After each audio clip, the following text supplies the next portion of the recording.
It's Orioles baseball on Masson, and for the O's, none too soon. They get to come home and open up a long homestand, beginning with the Toronto Blue Jays in the first of 3 here on Fireworks Night at Camden Yards. Hi, everybody. I'm Gary Thorne for the Orioles on the road trip. It was not good, especially for the Orioles starters, as the struggle continues and the change in name continues as to who's going to be in the rotation from day to day. For the Orioles, they hope the one that they're adding as a starter in this ball game will be there for a while. Tommy Hunter is his name.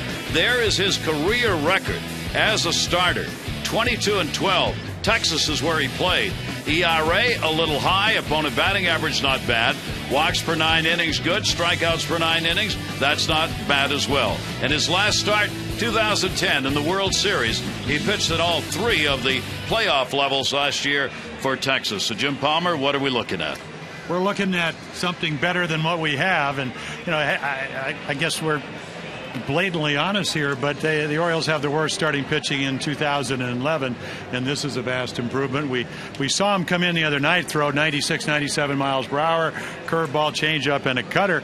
I don't know if he's going to pitch at that, but he did go 13-4. He did pitch in the postseason, and again, to me, it's an upgrade. And I wouldn't have joked about the fact that he went to a larger uniform if I had known he was a national judo champion when he was in high school. So, but again, I mean, this guy's got a good arm. He's got a good presence. Comes out of the University of Alabama, and he knows how to pitch. And he comes from a very good pitching organization, the Rangers. And he wears on the front of his uniform, "I know judo." So anybody he throws at does not go out to the mound. All right, are we going to have a slugfest again? Well, we're playing the team that when the Orioles and Jays get together, look out. They have hit 50 home runs versus the O's since 2010, the most by any team against an opponent. Since June, the Orioles lead the major leagues with 78 home runs. And in 9 games this season, these two teams have combined for 28 home runs, and we're in a hitter's yard on a warm night. Yes, we are. And, you got Batista with 33 at 54. Lynn has hit one every He's been up 30 times, hit 6 home runs. How many guys can you pitch around in one night if you're the Orioles? So, again, we'll see what happens. But, again, firework night both on and then after the game. Tommy Hunter, welcome to the Orioles and welcome to Camden Yards. And good luck and keep that judo sign up.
Southwest Airlines' new Rapid Rewards. Unlimited reward seats and no blackout dates.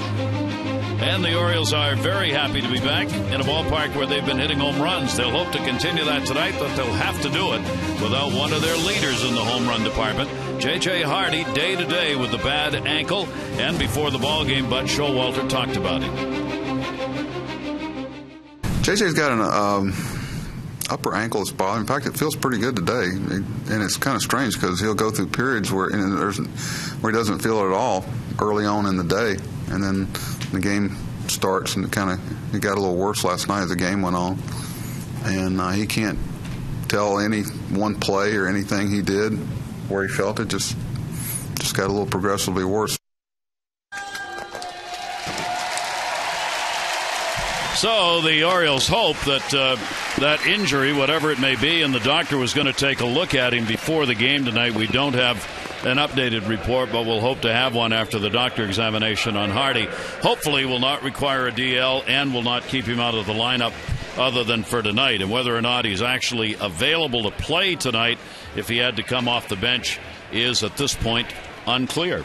Take a look at our train game time temperature, and it is a gorgeous evening. 86 degrees. And a few clouds up there, but not many. Visit train.com for an independent train comfort specialist dealer near you. It's hard to stop a train. Here's the starting lineup for the Jays, brought to you by Southwest Airlines. Escobar, Thames, Bautista, Lind, Encarnacion, Rasmus, Hill, Arancibia, and Laurie. Brett Laurie makes his debut at third base for the Jays. Bautista, the O's pitchers, have held him down this year. And let's take a look at our AFCIA scouting report, brought to you by AFCIA. Visit AFCIA.org, the Association for IT Pros. Well, upgrade because, again, the Orioles, the highest earned run average in the American League with their starters, not to mention the rest of the staff. So this is an upgrade. Tough on righties. He's really dominated, even though he hasn't started this year. 13-4 last year. They're only 3 for 34. And then the right side of the ledger, he's a winner. He's 23-13 in his major league career.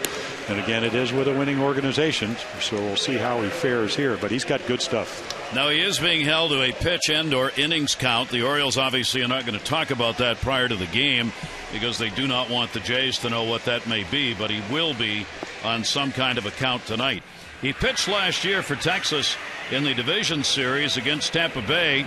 He started game 4. He gave up 3 runs, 6 hits, and 4 innings. He started against the Yankees, game 4 of the league championship game, in 3 1/3 innings, gave up 3 runs on 5 hits, and then he started game 4 of the World Series against the Giants. He worked 4 innings, 2 runs on 5 hits. Injuries cut down his start this year, and for whatever reason, Texas decided he was expendable in order to get the relief help they needed. So Hunter, as a starter, will deliver the pitch, and it is inside, and we are underway. Here is Escobar at the plate. The leadoff batter comes in with a 3-game hit streak. Very solid year. 304 average. Has some power. And a good year against the Orioles, hitting .375 against O's pitching. Yeah, what he does, Gary, and he's reached the 32 out of the last 36 games. I mean, you go back all the way to about the 24th of June. He's gotten on base almost 45% of the time. He makes you throw strikes. 2-0 delivery to him to short, and that'll go off the glove of Andino and bounce into left field. Reimold will play it there, and Escobar's got a 4-game hit streak as he leads it off with a single. And then when you get into those predictable counts, we saw it last night in Kansas City with Britton when he got behind guys. And he's 2-0 right there, 94 in the middle of the plate, so he's looking for it. And yes, that is Andino at short. Jimmy will go through the D momentarily. It is a revised defense, shall we say, for this ball game. Revised right up into the last minute. Here is Eric Thames. Thames hitting at .272, moved up into the number 2 spot. The manager doesn't think he's taking enough pitches and has started chasing stuff. So whenever that happens, John Farrell's belief is you move the guy up to the 2 hole, which forces him to take more pitches because he's hitting in a spot where he's going to be asked to move runners around and do things. And John believes that. So that's what he's done all year, and that's where Thames is tonight. And John, a former pitcher, talking about John Farrell, the manager of the Blue Jays. And again, when you have a young hitter 0 for 21. That's what he has in his last 21 at bats. He's a good fastball hitter. And then Batista on deck with 33 home runs. You also get him more fastballs to hit.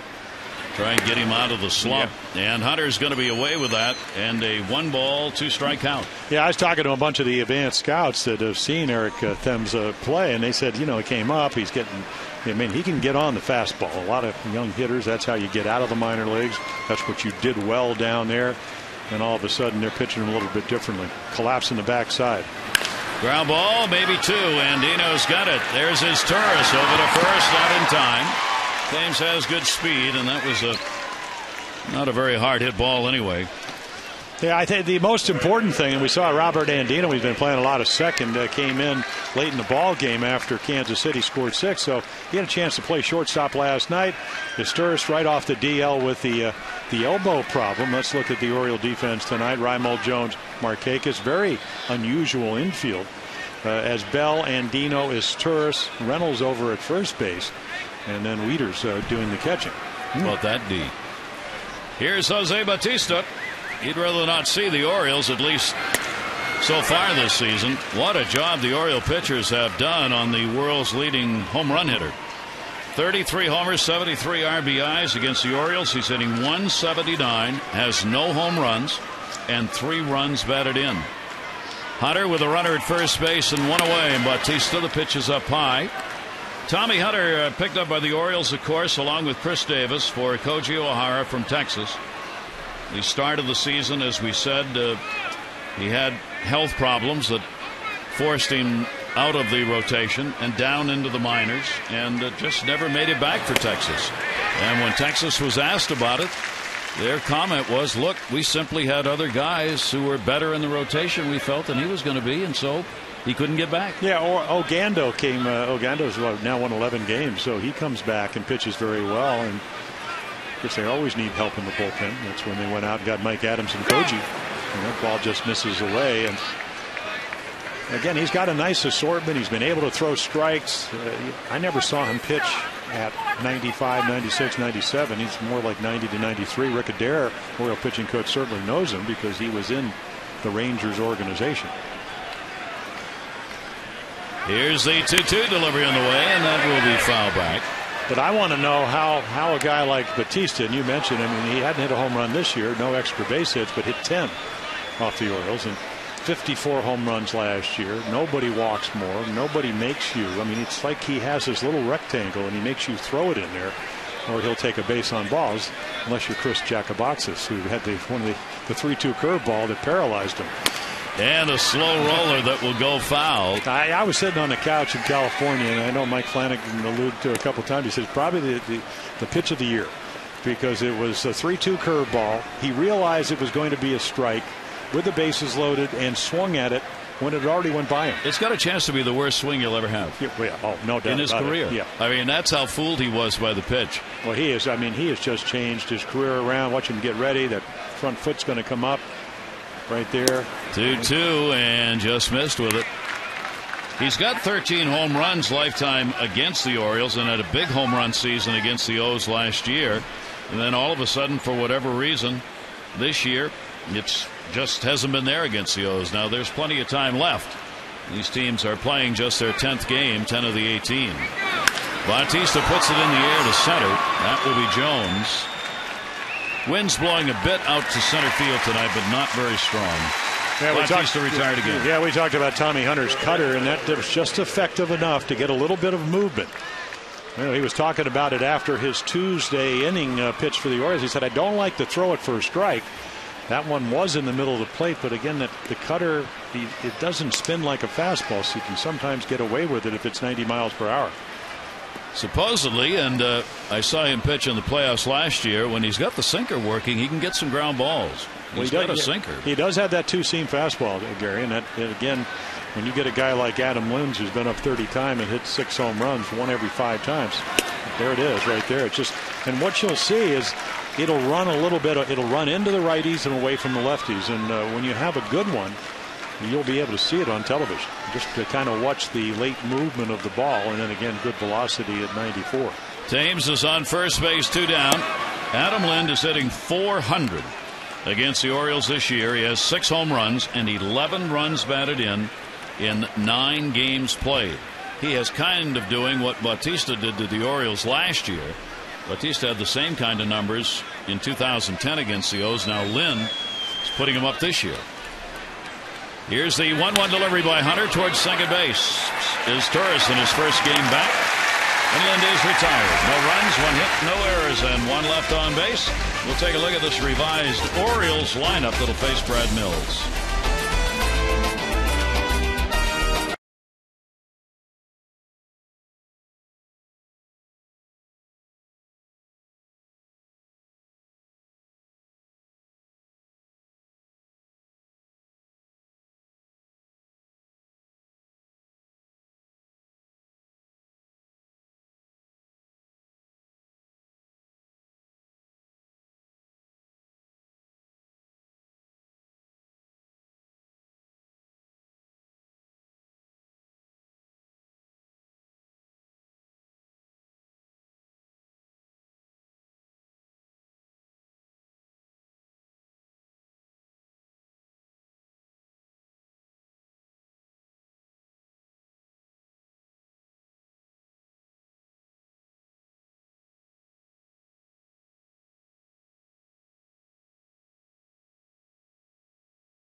Airlines. Andino, Markakis, and Jones, Guerrero, Reynolds at first. Davis was supposed to be there. He's out. We don't know why.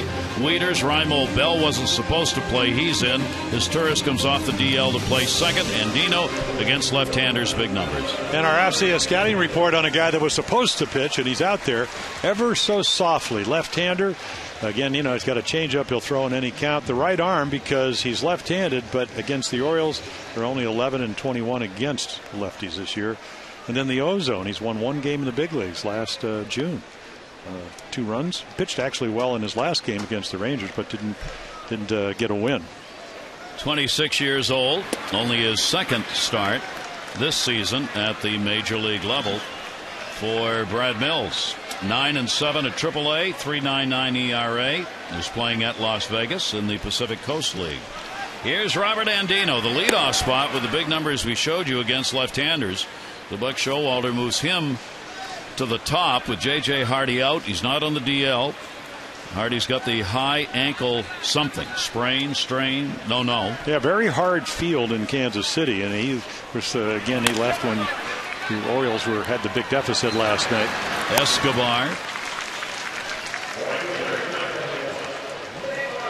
Take a look at the Blue Jays defense.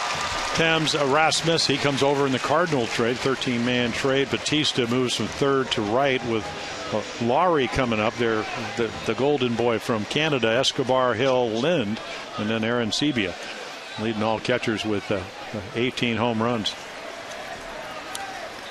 Escobar at short, and Laurie in his debut at third base, the long-awaited debut.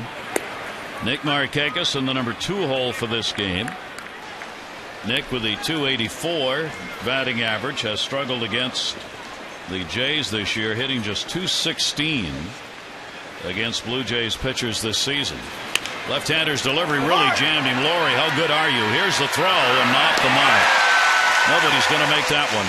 He got a real tough pitch to get the bat on, but because of the defense, he gets a hit. Yeah, jam shot. We saw Jeff Francoeur get 3 of these for the Royals last night. Didn't hit them very well. Very fast infield there, slow infield here. So again, I mean, look at this, a lot of range, and again, very athletic rookie that was going to come up early, but except for the fractured hand, so he gets a chance to debut on the road just the way they wanted it. Yep. They did not want all the home coverage for a break-in game. So Nick Markakis gets the single. He's on with one away, and that will bring up Adam Jones. I don't know if they're yelling this, but in the old days, you'd be yelling that he hit it exactly the way you threw it. Exactly. Because he's about 85, 86. That's topped out. Doesn't mean you can't get people out there. Pitch is up high. Adams, one of the hottest hitters in the lineup still. 375 during the 6-game hit streak that he has going. And he's delivering the long ball and extra base hits in the process. I mean, he got heated up a couple of months ago and really has not cooled off. He had 5 home runs during the last Orioles homestand. I'd love to see him continue that streak against Toronto. 1-0 delivery to him, and that's going to be fouled back, and he got one right there. That was one to drive. Yeah, the pitching and the air conducive. If you hit the fly ball here at Camden Yards, maybe not quite as warm as it was the last homestand or the homestand before that. Beautiful night tonight. I mean, it is just gorgeous out. Well, it was actually a beautiful morning when the Orioles landed about 3:15. Sun was coming up. Yeah. Dogs wanted to go out for a walk. Nice gentle breeze. Yeah. Most Orioles got home somewhere between 4 and 5. Actually got to their homes. There was no batting practice or infield for the Orioles today. But Showalter giving the guys a chance to get to the ballpark late just to try and catch up. Adam Jones hitting .300 here at Camden Yards this year, and 15 of his 18 home runs have come here.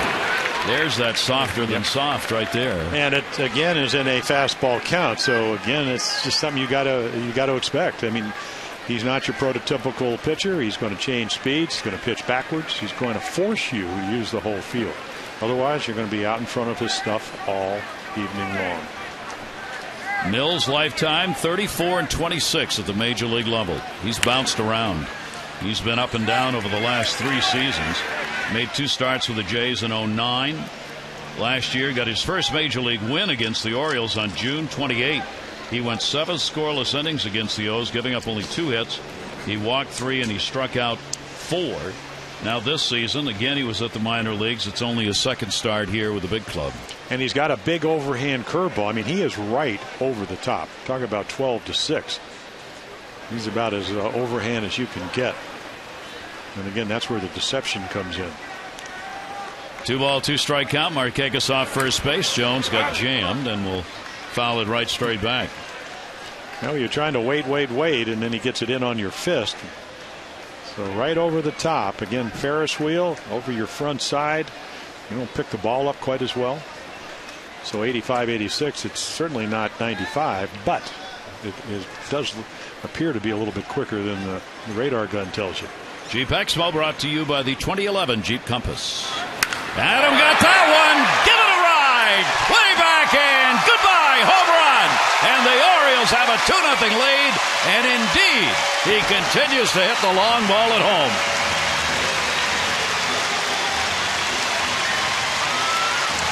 Well, from a pitcher's vernacular, that changeup ends up in Never Never Land. Because when you throw it there's number 19, career high, tied right there. So 1 away from it. More home runs ever. I mean, right, floating in 76. It's just a matter of how far it's going to go.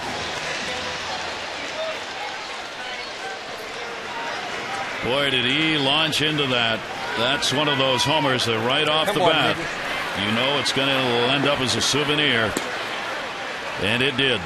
And the Orioles take a 2-0 lead as Mills surrenders the long ball, and that's just what we were talking about, as these two teams have pounded out home runs against one another. The Orioles now have 13 homers against Toronto this season. Toronto's got 16 against the Orioles. Vladimir Guerrero with a 2-0 count on him. And that's the way the O's wanted to get it going. For Vladdy, 8-game hit streak, hitting .394 during this streak. So that has upped his average to that .285 number. And Vladdy will foul that one away. Yeah, this is a pretty good matchup here. I mean, obviously, anybody with a good changeup, if you locate it, can get you out in front. But the one thing that Vladdy probably recognizes, he's not going to throw the ball by him. The pattern to get Vlad out is just run the ball in on him and then pitch out of the zone. It's harder for Brad Mills to do that. And that one he got by him. And a 2-2 count. But it just appears to me that, with the All-Star break and getting hit on the hand and getting some time off, the bat's gotten a little bit quicker. Guerrero, I don't think there's any question when you get to the age he's at and the number of games played that a break once in a while, even if you're just DHing, just to rejuvenate, doesn't hurt.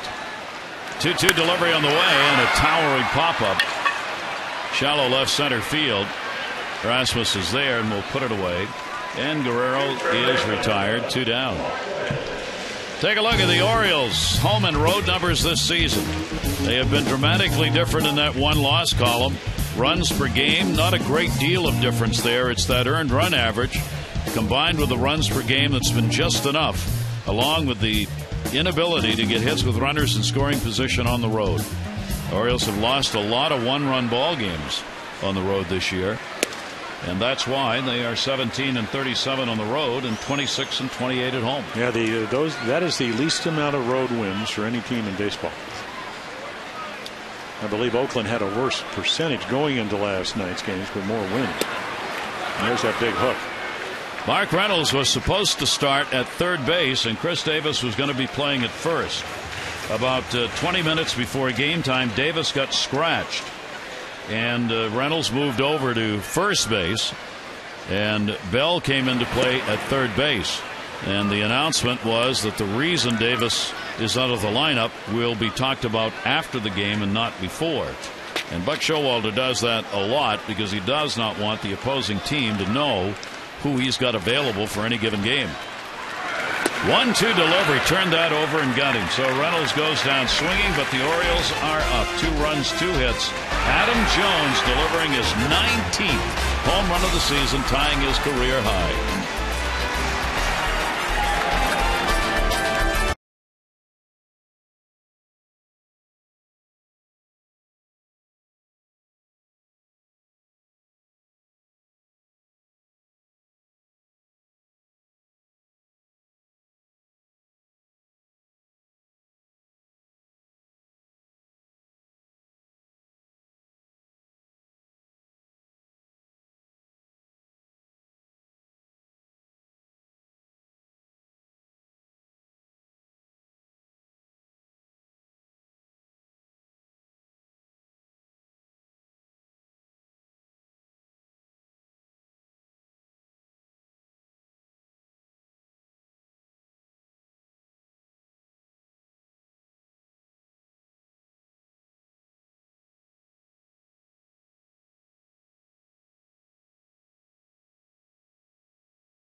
Lottery's double play contestant for our game is Jason Dudley from Easton. For every double play the Orioles turn, Jason, you get $1,000 for the Maryland Lottery. Now you can enter 2 great scratch-offs for a chance to win. See how you can turn non-winning double play or Amazing 8 scratch-offs into cash or Orioles prizes. Go to mdlottery.com/double play. Good luck, Jason. Easton on the Eastern Shore. Easton. Here's Encarnacion. That's where our good friend Frank Cashin, I think, dwells. He's down over the Bay Bridge. Been there forever, isn't he? Well, he's not that old. Well, no. But he's still been there forever. All right, Encarnacion takes it, and a 2-strike count. Frank, if you're listening, that was Jim calling you old and not me. And get that bow tie off. That's right. I'm probably watching us with a bow tie on. I once gave him, because he negotiated contracts. Of course, he would go up and run the Mets. I gave him a $100 bow tie. I mean, it wasn't a real $100, but it looked like a $100 bill. I said, get used to it with free agency and agents and all that. Frank, of course, former GM here, GM with the Mets, and one of baseball's great executives and wonderful people, Frank Cashin. Here's the 2-2 delivery. Encarnacion rips it into left field. He's got a base hit. He's got a 5-game hit streak. And the leadoff man on for the second inning against Tommy Hunter. Yeah, another ball right down the middle of the plate. So, again, you try to stay out of those zones. And when you do, and you get a guy that's been red hot, and Encarnacion has done that. He leads this team with doubles with 27. He was all over it. But the good news, it's only a single. So the leadoff man on. It'll bring up Rasmus, another one of the newly acquired core players, if you will, for this team. Started out with the Jays with an 0 for 15 at the plate. And he's gotten that turned around as 3 of the 5 hits he's picked up for the Jays now have been doubles, and he's 3 for his last 10. He debuted against the Orioles in Toronto on the 28th. Had an 0 for 5 with 3 strikeouts in that game after being acquired from the Cardinals in that big 8-player 3-team deal. Encarnacion at first base, held by Reynolds. Here's the 0-1 delivery, and that'll be foul back. Tommy Hunter has pitched here in this ballpark before becoming an Oriole. He had a start in August of 2010 against the Orioles with Texas. Held the Orioles to 3 runs, 5 hits over 8 innings. Against Toronto, he's had 3 starts. He is 1-1 with an ERA of 8.05 against the Toronto Blue Jays. The 0-2 delivery on the way to left field. Reimold started back, thought better of it. 1 away. Tomorrow, the first 20,000 fans 15 and over will receive the Brian Mattis bobblehead. A Saturday night, family and friends at the yard. Get your tickets in advance and save. 888-848-BIRD to go to Orioles.com. That'll be tomorrow night. Yeah, Nicole Sherry, the groundskeeper of the Orioles, got this field about as green as you can be, but it is totally contrast to the field they just left. It Kansas City, I mean, big ballpark, very athletic team. It's like playing on AstroTurf. It's a little bit slower surface. I mean, fabulous shape. It is that. Here's Aaron Hill. Hill overall on the season with just a .231 batting average, but the Orioles wouldn't know it. 371 against the Orioles with 2 home runs and 4 RBIs. 2 of his 5 home runs, and he's a home run guy, at least in a typical year. He's had a couple of bad seasons strung together, which has led to questions at second base, and it is no secret that Toronto is looking either within or without for somebody to play second base, because time is running out for Aaron Hill to make a statement that it should be him. Yeah, probably the biggest mistake he made is back in 2009 when he hit 36 home runs and 108 RBIs, because he set the standard. 286, dropped to 205 last year, but still hit home runs. But it took a while. I mean, it was a kind of a slow starting year. RBIs went down to 68, home runs dropped 10. Still a pretty good year for a second baseman to hit 26 home runs. Trouble is the downslide has continued. Yeah, exactly. 231 and only 5 home runs this season. 1 ball, 2 strike count. Encarnacion at first base. And Hill up the middle. That's going to be a base hit. Jones will get it. So runners at first and second for Toronto with 1 away. And even though you don't hit a home run, he kind of widens his stance and just gets into the contact mode. So he hits a little breaking ball right back up the middle. And again, when you're down by 2 runs, you need base runners. And nothing harder to do than try to hit with 2 strikes. That'll bring up the catcher, Aaron Sebia. Aaron Sebia's got some power. His numbers have, but for the home runs, 18 of them, not been particularly good, hitting .219, 12 doubles. Puts that one in the air to center. Joe will have that one lined up easily. Runner tagging at second base, Encarnacion. He's not going to go anywhere, and the throw comes in behind him. Yeah, smart throw by Adam Jones, because you already have the second out. You don't really care if he goes to third. And if you throw to third, the runner on first, which would be the potential tying run, might get to second. So, again, definitely understood what was going on there. So here is Brett Lawrie as Jones getting instructions on where they want him to play against the rookie who makes his major league debut in this ball game. Only 21 years old. He was due up to the major leagues 3 weeks ago, and that would have been against the Orioles. In fact, it was longer than that, 62 days ago. He was supposed to be up on June 3 to play the Orioles, and busted his hand. A small bone broken there. He's just chewed up the minor leagues. There are the overall numbers. Fielding percentage good at third base. He's a tough kid, very aggressive. Has been compared with the Pete Rose kind of play, as Buck Martinez, our former broadcast partner here and now with the Jays, said he plays with his hair on fire. That pretty well sums it up. Yeah, he came up with it as a catcher and then moved to second base. Now at third, they said Dan Uggla. He's now with Atlanta. That type of player. Right there, couldn't quite get to the fastball. Pretty glowing year at AAA. I mean, if you're ever going to prove yourself, in spite of the broken hand in 69 games, 24 doubles, 6 triples, 18 home runs, almost an RBI a game with 61. The deal that brought him over was a very controversial one for the Jays. Sean Markham, a really good-looking pitcher, went the other way in the deal. That'll be fouled off. A lot of Jays fans were wondering what the heck's going on. Well, now they're going to get a chance to find out. John Farrell couldn't wait to have him here. He'd hoped maybe he might get him at the start of the year, but they weren't going to do that. They didn't want to rush him.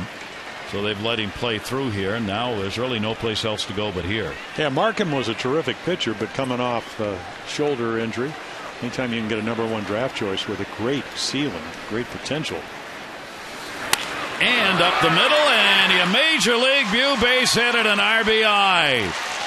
So Laurie will try and get that baseball back. His mom and dad and Olympic performing sister are all on hand, and there goes the baseball. An RBI and a single in his first major league at bat. Yeah, Tommy Hunter does not make a particularly good 2-strike pitch, and he takes advantage of it. I mean, a great inside stroke, again using the center of the field. It started with Encarnacion, and then Hill 2 strikes. I mean, that ball's right down the middle, inside out swing. You can see Astur is trying to flag it down, knock it down, so maybe they don't score a run, but they do. 2-1. Now runners at first and third, and Yunel Escobar, the leadoff batter, singled his first time up. Hill got all the way over to third easily on the base hit, and that will be fouled back by Escobar. This Toronto team, as they've been for the last few seasons, but particularly since Bautista started hitting home runs, they don't wait around at the plate. John Farrell's got a ball club that comes out swinging the bats. They are extremely aggressive, sometimes maybe over so, but they come out to hit. 0-1 delivery, and that's going to be in the gap to left center field. Hill is going to score. Laurie's taking a look. Butterfield will hold him up at third, and it will be a stand-up double and an RBI for Escobar, and the game is tied at 2.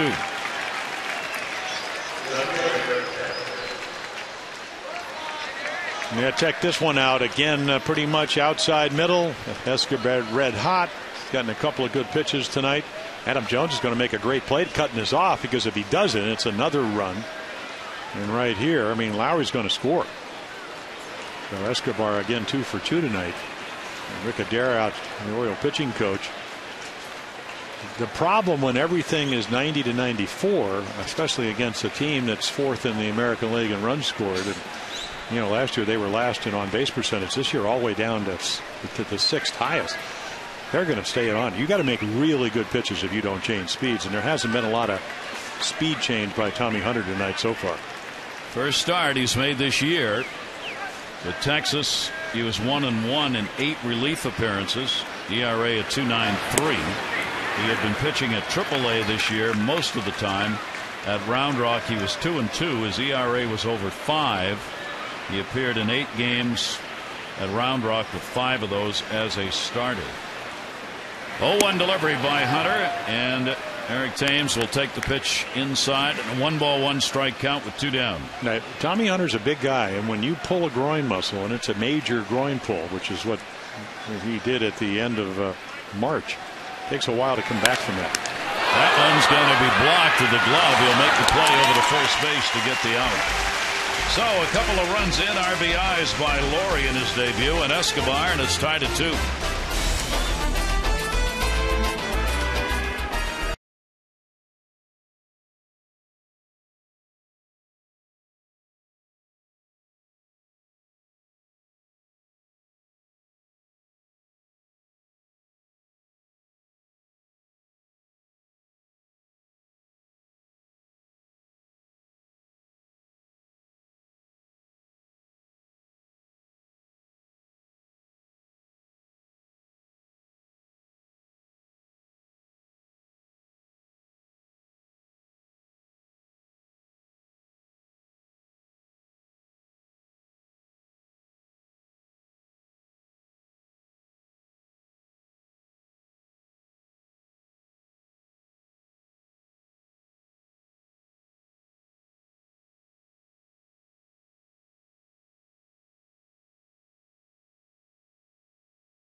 even in the loss. That's how you score runs with the extra base hits. And all of those Orioles were doing that. Call today for the Luna Double to get your second room of flooring free. Call 877-241-LUNA. Matt Waiter's one of those. Orioles catcher has had things slow down a little bit at the plate for him in the second half of the season. 6 for his last 44, covering an 11-game span. Well, that's the bad news. The good news is that he came into that Kansas City series at 3 for 36. So he got a couple of hits, got an RBI last night, got one of the doubles as we saw. He just looked a little bit tired, and why not? Why not? Yeah, I mean, a lot of, multi-run games where you're putting the target down and it's hot, and it's not only physically. I think it's emotionally and mentally draining.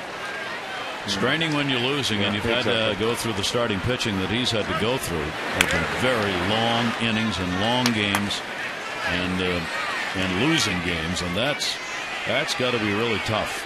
I mean, that mental part of it, I agree, Jim. I think that takes as much out of you as the physical part does. Well, but Showalter's tried to back him off a little bit here in the second half. Wieters, the 0-1 delivery to him, and he'll take the pitch up high for a ball. Yeah, they call them the dog days of August unless you're in the pennant race. The Blue Jays are trying to stay over 500. They're one over. The Orioles obviously are disappointed the way their season is not finished, because we saw them last year when they played really well in August and September, but the pitching turned around and the hitting got a little bit better. The one thing, even last night, only 4 runs and 13 hits with 7 doubles, so it just didn't get it done with runners in scoring position. 2-1 delivery on the way to him. It is amazing how the numbers have varied in that department. We showed you at the top of the broadcast between home and road. There's just really no rhyme or reason for there to be that have a 60 or 70 point spread between your runner and scoring position at home and on the road, but that's what's happened to the Orioles. And they've dropped down as a team now to 252, and Wieters will chase one up there. To add to the problems, an announcement just before the game started that Zach Britton has now gone on the DL with a left shoulder strain. That was just before the start of the ball game. As Torres was activated from the disabled list, he is playing at second base. Brandon Irbe designated for assignment in order to make room on the roster. So another of the Oriole pitchers has got a physical problem, as we still await word on whether Arrieta, what he's going to do, whether he's going to have the operation or wait. I mean, it sure looks like the operation is going to be held, but the doctor's going to examine him on August 10. Down to third base, Laurie, and he'll be charged with an error on his second chance at third at the major league level. Now, you would imagine that's going to be an error. Sharply hit ball. Reimold trying to get the front foot down, which he does. But right there, that's a very fieldable ball at this level. I mean, it's right at you. And again, right there, trying to get a bead on it. It gets up on the chest, off the wrist, and Orioles get themselves a base runner. Error charged. Reimold is on. Yeah, that was kind of interesting. I walked in today with Zach Britton, and I think he waited to see John Wilkins, the Orioles orthopedist. And again, he threw the ball well last night, but he didn't pitch well. So a lot of times you can still have good velocity, but maybe the shoulder's a little bit tight or whatever the case is. And here, irony of ironies, is Josh Bell. There's Britton over there, who we'll learn more about after the game. Bell is probably going to be optioned out tomorrow when Chris Tillman is activated in order to make the start in tomorrow night's game against Toronto. Bell, of course, was not in the lineup for tonight's game until the last minute when Davis had to come out. So here's Bell getting a start at third base and moving Reynolds over to first. Josh has not had a lot of playing time. He's had to be very patient on the season. It's not been easy. And another one of the Orioles where they had some expectations that he was going to be the regular third baseman of the future, and now don't know. Yeah, 16 home runs. So again, Norfolk down at AAA, very big ballpark. Again, as we mention all the time, you don't play all your games there. The power numbers have been fairly decent. And got him on a pitch away. But again, he runs the ball. Brad Mills, not a hard thrower, runs the ball up under his fist and then makes the perfect pitch. Arancibia on the outside corner, and he locates right to the glove.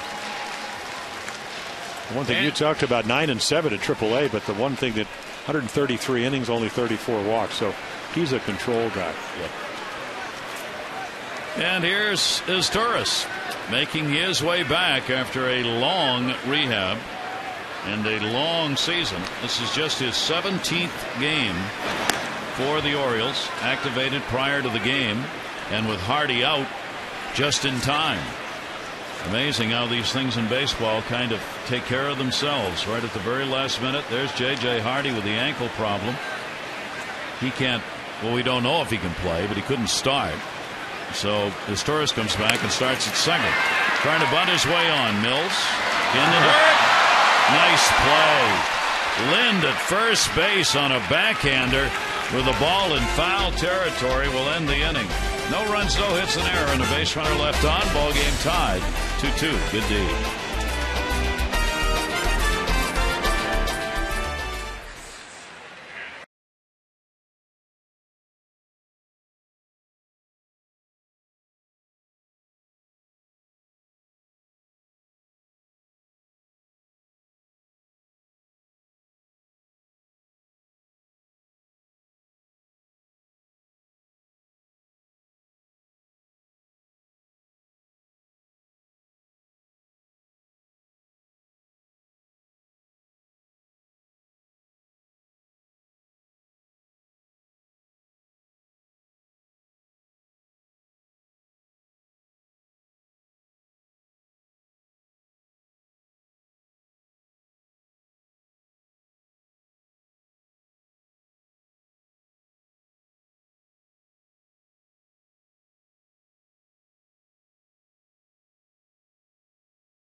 It's the all-new Natty Bobar Early Bird Specials before every home game. A hangout spot all summer.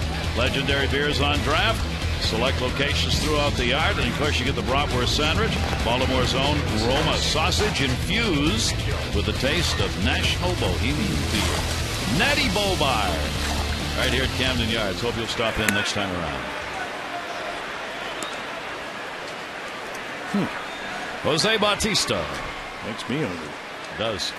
Fly it out to center field his first time up, and will take the pitch away. Hunter giving up the 2 runs on 4 hits in the second inning. Both of the RBIs coming with 2 away. On 2 strikes too. Yeah. And Bautista watches that one go by, and the count goes to 3-0. Well, 24 more walks than anybody in baseball coming in with 88. And when you get behind him 2-0, now 3-0, you better be perfect. And a base hit into left field. He was hammering away. Well, that's why, and the best hitters, the toughest guys to get out, have a little rectangle that they're looking for the ball in until they get the 2 strikes. And when you get behind him, and Jose is one of these guys that has figured it out. He's slowed the ball down. He certainly has a pretty good read on what he needs to do to have tremendous bat speed, and he just doesn't chase. Very rarely does he go out of the zone. So he's on with the 6th hit, and all 3 innings the leadoff man has been on base. First ball hitting and a pop up at the mound by Lind, third baseman. Bell has it. 1 pitch and the first out recorded. They get the big bat, homer bat of Lind out of there. 1 away in the 3rd inning. Encarnacion coming up. Both of these teams come in with 2-game losing streaks. Been a little unusual. The second loss on Thursday, Tampa Bay beat Toronto 7-6 in an extra inning ball game where there was 1 run scored by both teams in the 10th, 2 runs scored by both teams in the 11th. before the Rays finally got one in the 12th. That just never happens. No. In fact, it's only the third time in Major League history in which teams have scored in the 10th, 11th, and 12th innings. The Phillies did it in '98 against the Marlins, and the Royals did it in '05 against Arizona. The only other times in baseball history that's happened. Pitch will be taken down low. Yeah, when you look at the ability of teams, I mean, not the Yankees with Rivera or the Red Sox with Papelbon, the whole leagues, whether it's the 10th, 11th, 12th, or 9th inning, whatever, or the numbers, the high percentage of success is just astounding. Yeah. Encarnacion, 1 ball, 1 strike count. And he will foul that directly at his feet. But he singled and scored in the 2nd inning. But when it happens on 2 or 3 successive innings, those are games that you go away from thinking you should have won, and you usually do. On Farrell's Ball Club, the ultimate 500 team. They have just played all year right at 500 baseballs. Jim said they are just a game above that right now. Pitch will be taken up high. Encarnacion watching it go by for a 2 ball, 2 strike count. They've been 500 at home. They're 28 and 26. 500 on the road. They're 28 and 29. They just that's the way it's been all year long. They've hardly wavered from that 500 mark, which is not exactly where they had hoped to be. 2-2 delivery, and that'll be foul back. And that's the difference between Edwin and Encarnacion this year and last year, the ability to hit and foul off the 2-strike pitch. A pretty good slider there. But again, so far, we haven't seen any changes. Everything's hard. And this team, they can hit the fastball. They are a totally different team than last year because they're just more disciplined. 2 ball, 2 strike delivery. Ooh, that got him. Well, you're going to dive in. I mean, that's just a fastball about 2 or 3 inches in. And I'm not suggesting that it's good to hit hitters because they go down to first base. But watch him cover the outside corner. And he just comes in a little bit off the plate. You know, maybe 4 inches, and he's going to get hit. But again, if you go back to the last pitch, he wouldn't have hit it if he didn't dive in. And now, of course, he's trying to get out of the way. It just kind of gets that left wrist. That was a foul ball. If video replay was in effect in Major League Baseball, he would not be at first base. That ball hit the bottom of the bat and did not touch his hand. But you'd never see that unless you look at slow-mo. Watch this. No, I don't know. Well, it was in the area. They'd look at it a little bit closer, obviously. Here's Rasmus. Yeah, my whole new sway on what they should do with the instant replay is just keep count. Keep count? Keep count. In other words, you know, when guys miss calls and all that. Fire umpires? Well, no, it's actually going to be a public hearing in the courtyard. You know, not going to hang them. I'm just kidding around. But no, I think they should keep I mean, you can go back and re-examine plays and know whether they got it right or not. When you're missing more than you're getting, or the percentage gets to a certain point, goodbye. Runners go, and a base hit into right field. Bautista will score easily. Encarnacion will get over to third, and Rasmus has an RBI single, and the Jays have a 3-2 lead. Hard, middle, and that's not a good situation. John Farrell starts him. You can see him starting running right here. A little cutter, stays in the middle of the plate. Colby Rasmus again against the Orioles. We saw him in interleague hit a couple of home runs when he was playing for the Cardinals, so he can hit. I mean, he's a 20 to 25 home run guy when he's healthy. So a 3-2 lead. Bautista started it out with a single and scored. Runners at first and third. That's 7 hits in the game for the Jays. Hills picked up a single, and he has scored a run. 1 down, and he'll take it. In fairness to the umpires, every game that the umpires do is reviewed on video, and they do receive from their supervisors, and there are a number of supervisors that have a number of crews. They do receive reports each night along with the video, and if they fall below, especially in ball strike situations, if they're below the average of correctness for umpires, they are talked to about it. That'll go to shot, and Dino to his turret. Can he get 2? No. And another run will score. Well, there, in Kansas City, you can run right off the field because it's such a fast infield here. It's slow. It's a perfect pitch. I mean, this is come get it, and Dino does. This Turris doesn't play a lot of second base, and right here, nice slide, and Rasmus gets down there enough. But again, the slowness of this infield, you think it's going to help your pitching there. It hurt it. So Hill will be credited with an RBI on the fielder's choice. As Turris on a tough play, trying to get that over. This is only the second start for his Turris at second base this year. And, of course, it's his first game back after the long rehab process. So yeah, he he's had really been thrown in the fire. Yeah, I don't think that had anything to do with him. I mean, he caught the ball. It was a good slide. He got rid of it quickly. Hill ran it out well, and the infield just slowed the ball down. 39 RBIs for Hill. Aaron Sebia.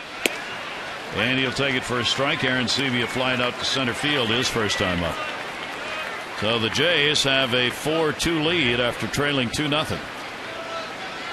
And Hunter up to 57 pitches in his first start this year, as we told you, is on a pitch count.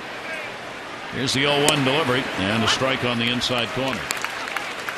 Yeah, Aaron Sebia, JP, with in his last 11 games, not only 8 extra base hits, but 6 of them for home runs. I said, what's the magic formula? He goes, remember Sean Green played in the outfield? He said he wrote a book. I read it. Talked about clearing your mind. Doing what you did to get to the big leagues. And it makes a lot of sense. He said, I've been working so much on my mechanics and whatever. He said, at the end of the day, I'm a fastball hitter. I need to see it, recognize it, and hit it. Yep. Well, over the last 11 games it worked. Of course, he's going to now have to recognize some breaking balls and curve balls and changeups. But again, seems to have a clearer vision of what he wants to do as a hitter. Great story if you haven't read it in Sports Illustrated on the mechanics of sports, and one of them is on hitting in baseball. It's a great story. I think it's in the latest edition. Yeah, they've done, as you would expect, over the years, reams and reams of research, but the latest research done comes right back to what you would think it would be. It's about practice and recognition of pitches. Runner goes, fouled away. And they found that the reason, and they noted a couple of softball pitches, Jenny Finch, the U.S. Olympic pitcher, major league hitters have tried to hit her over the years in games, cannot touch cannot touch her. And it's not because the pitch is faster or something, it's because the hitters do not have the mind muscle recognition of a softball delivery. But they do what you do, major league hitters. What they've found is that hitters at the major league level over the years, because of repetition, recognize intuitively what is coming from the pitcher just by the slightest nuances of a pitcher's hand, rotation we've talked about, how a pitcher stands, without even really knowing it sometimes. They pick that up, and the ones who make it to the major leagues are the ones who can do that the best. Up in the air and headed back into the seats. Yeah, I mean, probably years ago, 8, 9, 10 years ago, they did a Sporting News article with two of the greatest hitters of all time, and one was Stan Musial, and the other was Tony Gwynn, who would go, both of Hall of Famers, and Gwynn would go on to win 8 batting titles, and they would talk about how do you pick up the pitches, and they said, we don't really see the ball. What we see is the speed. We see the speed, maybe the spin coming out and whatever. And yep, kind of an interesting thing. Runner goes again. Wieters. Oh, he bounces in with a stolen base. The throw was there in time, but they could not get the tag on as Hill went to the outside and bounced in. Now, this is his 14th steal. I mean, watch this right here. A rocket throw. Just dropped the glove, which he did. And again, playing second base, not a lot this year. Perfect throw. I mean, put the glove down, but he's sliding. And again, he tags the middle of the bag. Oh, great slide. And again, putting more pressure on Tommy Hunter. So the 3-ball, 2-strike count with 2 down, and Hill on at second base. And that may be a situation where his Turris just hasn't played there enough this year, when intuitively where to put the glove down. He had it on the outside part of the bag. Yeah, his momentum was going towards shortstop, and just couldn't reverse it and turn around and put the tag down. The throw was perfect. Right on the money. 3-ball, 2-strike count, 2 away. A run in here in the 3rd inning. Aaron Sebia, and he'll go down swinging. Hunter gets his first strikeout. Couple of runs in, though. RBIs by Rasmus and Hill, and a 4-2 Jays lead.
Is brought to you by Southwest Airlines. Southwest Airlines' new Rapid Rewards, unlimited reward seats, and no blackout dates. Camden Yards first to 3 with the Jays over the weekend. Let's take a look at LP&M, starting with Cliff Lee, fifth pitcher since 2000 to throw 5 shutouts in one season. CC Sabathia, Dontrell Willis, and A.J. Burnett are the others. Hunter Pence went from a team with the worst record to the one with the best. He's been with the Phillies for 6 games. They've won them all, and he's got a 6-game hit streak. And Victor Martinez, where'd the long ball go? Well, it went the way of the average, hitting .345, 30 RBIs, and only struck out 17 times in the last 47 games. No home runs. 3 players doing real well: Lee, Pence, and Martinez. And 2 of them playing for the Phillies with the best record in baseball. That Hunter Pence, I mean, he replaces Jason Worth. They didn't have to pay $126 million. Didn't have to give up their best young players, even though they did give some talented players up. Boy, what a trade for the Phils. That was highway robbery. Yep. To their credit. Here's Andino, grounded out his first time up. I mean, if it's not the Phillies and the Red Sox in the World Series, as everyone thought before the season started, I don't get it. Here's the 2-0 pitch. Yankees notwithstanding with their struggles and their rotation and the injuries and well, they're playing, yeah, I mean, gambling and injuries, and God knows where that's going to go. I mean, I think the Red Sox are the best team in the American League. And they made a very astute trade. I mean, Eric Bedard, you got Beckett. You have Lester. I mean, 2 number 1 guys. Beckett having a marvelous year. Lester right behind him. They've won 8 out of 9. They're playing this weekend in New York. They've won 8 out of 9 against the Yankees this year. And one of the reasons, Gary, as you know, is that Beckett's beat CC Sabathia, the number 1 guy who's won 16 games. So we all know the postseason's about your guy against my guy, who can outpitch him. And when the Red Sox get Bedard, and again, it's a stretch because he has to stay healthy, and he hasn't pitched well in Fenway Park, he can be a number 1 guy. Yes. Yep. So, with Buchholz with a stress fracture out for the year, most likely, that was a big acquisition for them. So the Orioles get the leadoff man on against the left-hander Brad Mills. And here is Markakis, who singled and scored. Adam Jones with a 2 RBI homer in the first. I think the key to the Red Sox of Bedard is just let him pitch, don't let him do any press conferences. That'll probably work. Yeah, he'd be happy with that. Would he ever? Yeah. 1-0 delivery on the way, and the pitch is taken away by Markakis. Nick, of course, has moved his average up against the left-handers as the season's gone along. First month and a half against the lefties, not good. Now he's up to 285. In fact, it's a point higher than he is against right-handers. 2-0 count. Mills delivery over the top. He's struggling with the strike zone right now. Arancibia steps out in front to try and settle him down a bit. And the 3-0 count.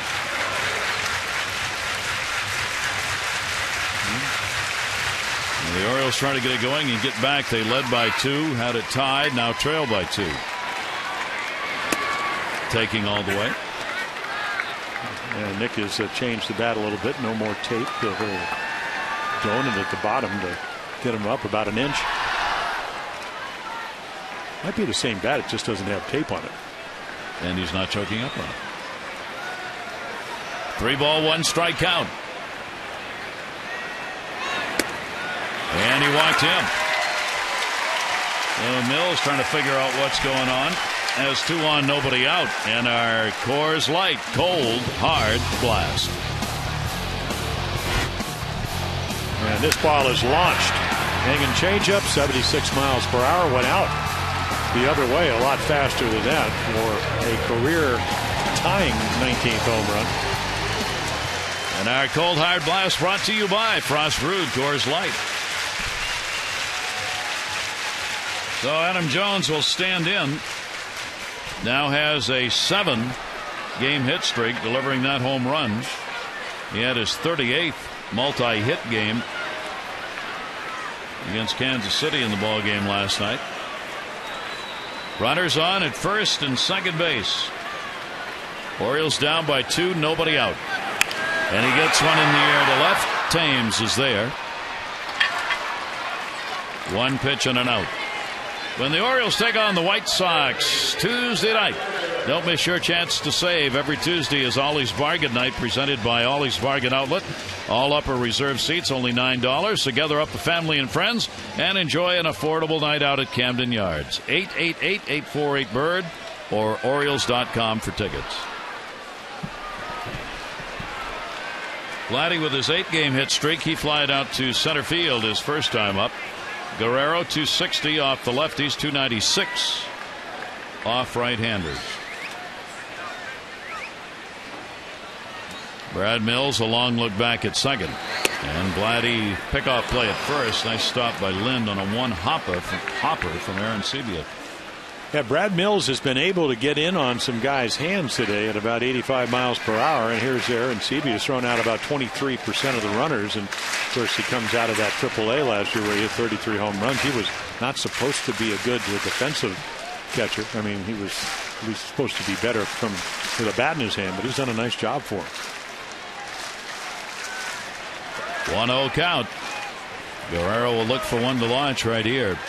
And a look back. Hill moving in. When we were in Kansas City, Rick Dempsey, of course, caught 24 years, was talking about you don't want to set up too early, but there is no way if JP gets that far out on the outside corner that Guerrero can't see that. I mean, you want to kind of sit in the middle of the plate and just slide and get the glove up. Let's see how early he goes to where he's going. 1-0. Ooh, missed on that one. He got it. That was one to hit.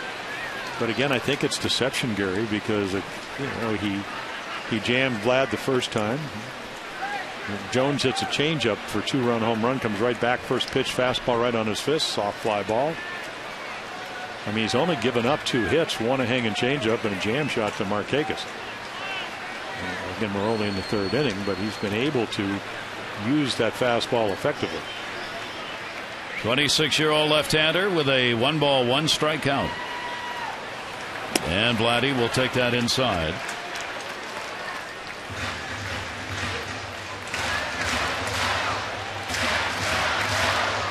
So you see the right arm, that lead arm, kind of gets up. A good way to kind of deceive it. I mean, deception, such an important part, as you talked about, with hitters not being able to pick up the ball. 2-1 count here. And Guerrero to short. There's one and there's 2. And not a thing you can do about it. No runs, no hits, no errors, and 1 left on base. It remains 4-2 Jays.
FiOS, a network ahead.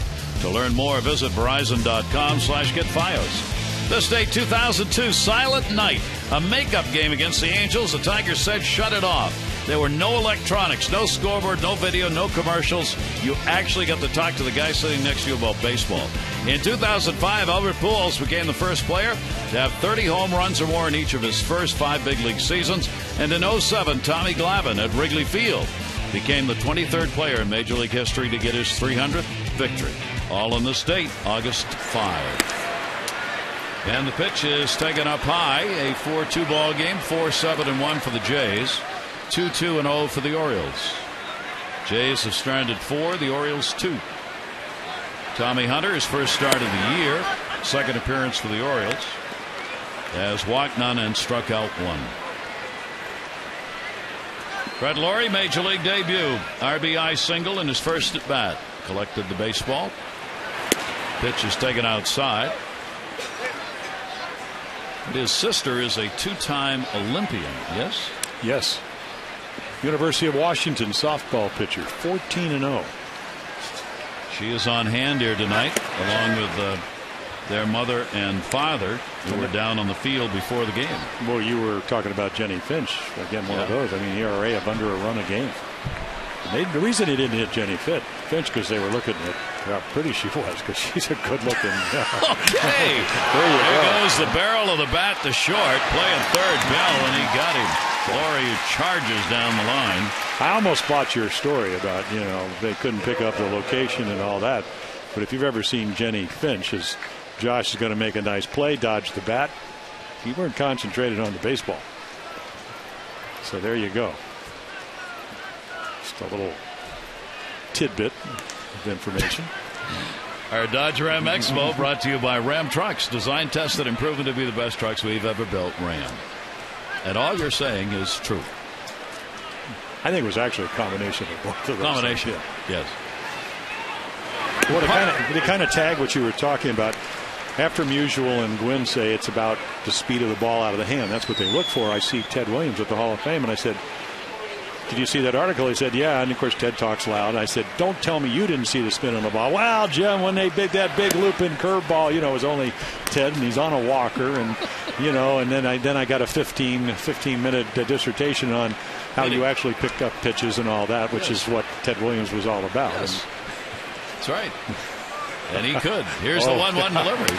And the other part of the article also was that players at the major league level have extraordinary eyesight, hitters. That's part of it. That you need that in order to pick it up, and that timing wise, you have to pick it up halfway to the plate. If you do not have the pitch recognition by the time the ball is halfway to the plate, you cannot. It's not humanly possible to adjust to it after that. You have already started your swing when the ball's halfway there. And so you've got to have it coming out of the hand, which is why what they found is really most really good major league hitters, they know what it is before the ball's released. That'll go to short, and Dino's got it. Escobar retired. He had a double and a single and an RBI in his previous 2 at-bats. Sorry, Pat, getting loose. We saw Jacobascus, the right-hander. Again, this is about pitch counts. Tommy Hunter had his best inning, but again, the pitch count may get him. At least to this point. I would think this is it. Yeah. Jimmy's got 75. I would suspect 80 somewhere around there, and that's just a guess. Eric Thames hit into a fielder's choice, and he is grounded out. He will take the pitch down low for a ball. First at 3, Chris Tillman expected to be activated for tomorrow night's game to go against Brandon Morrow, who's 8-5. And then Alfredo Simon will pitch the Sunday afternoon game against the left-hander Ricky Romero, who has pitched at least his last 2 starts very, very good against the Orioles. Here's the 2-0 pitch, and that's going to be hit to right, and it's a base hit. Ball was not going to stay up. So Eric Thames is on with a 2-out single. And that ends his 0 for 23, and he's happy about it. I think the one thing, and we look at Tommy Hunter, and it's going to sound like an excuse, but I think it's a valid one. We saw him come out of the bullpen to kind of get a tune-up inning. He was throwing 95 to 97. But when you haven't started in a while, it's like asking a guy that's used to running 100 yards to run a mile. It's hard to to kind of know where you need to be. And he's made a lot of bad pitches tonight. That's not normally what he does from what I've seen. Here's Bautista to short, and that'll be handled by Andino. No runs, 1 hit, no errors, and 1 left on base.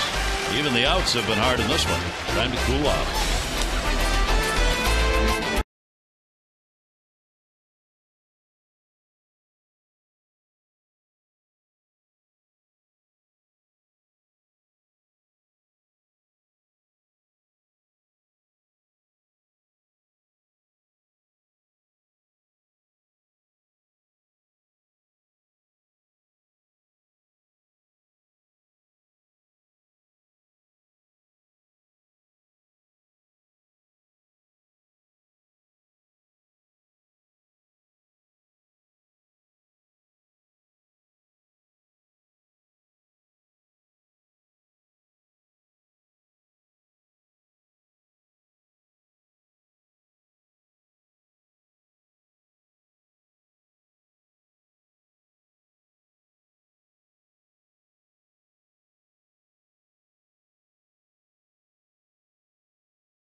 Charlestown races, action-packed table games and red-hot slots await at Hollywood Casino at Charlestown races.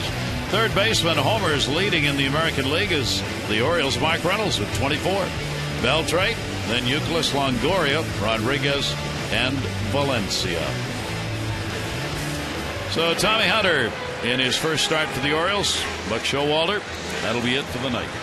And you could see, I mean, that picture tells you the frustration because he did make good pitches. He knows that he's better than that. Didn't walk anybody. One of those nights where he probably threw too many strikes and too many in the middle of the plate. And to the Blue Jays' credit, they were hitting him. So 4 runs, 8 hits over 4 innings with no walks and a strikeout for Hunter. Orioles down 4-2, bottom of the 4th inning. Reynolds, a strikeout victim, his first time up. Mark right now is second to Adam Dunn in strikeouts. Mark's got 122. Dunn has 139. Reynolds also is 5th in the American League overall in homers with 24, just 1 behind Paul Konerko in 4th place. 1-1 delivery, and the lefty's pitch is fouled away.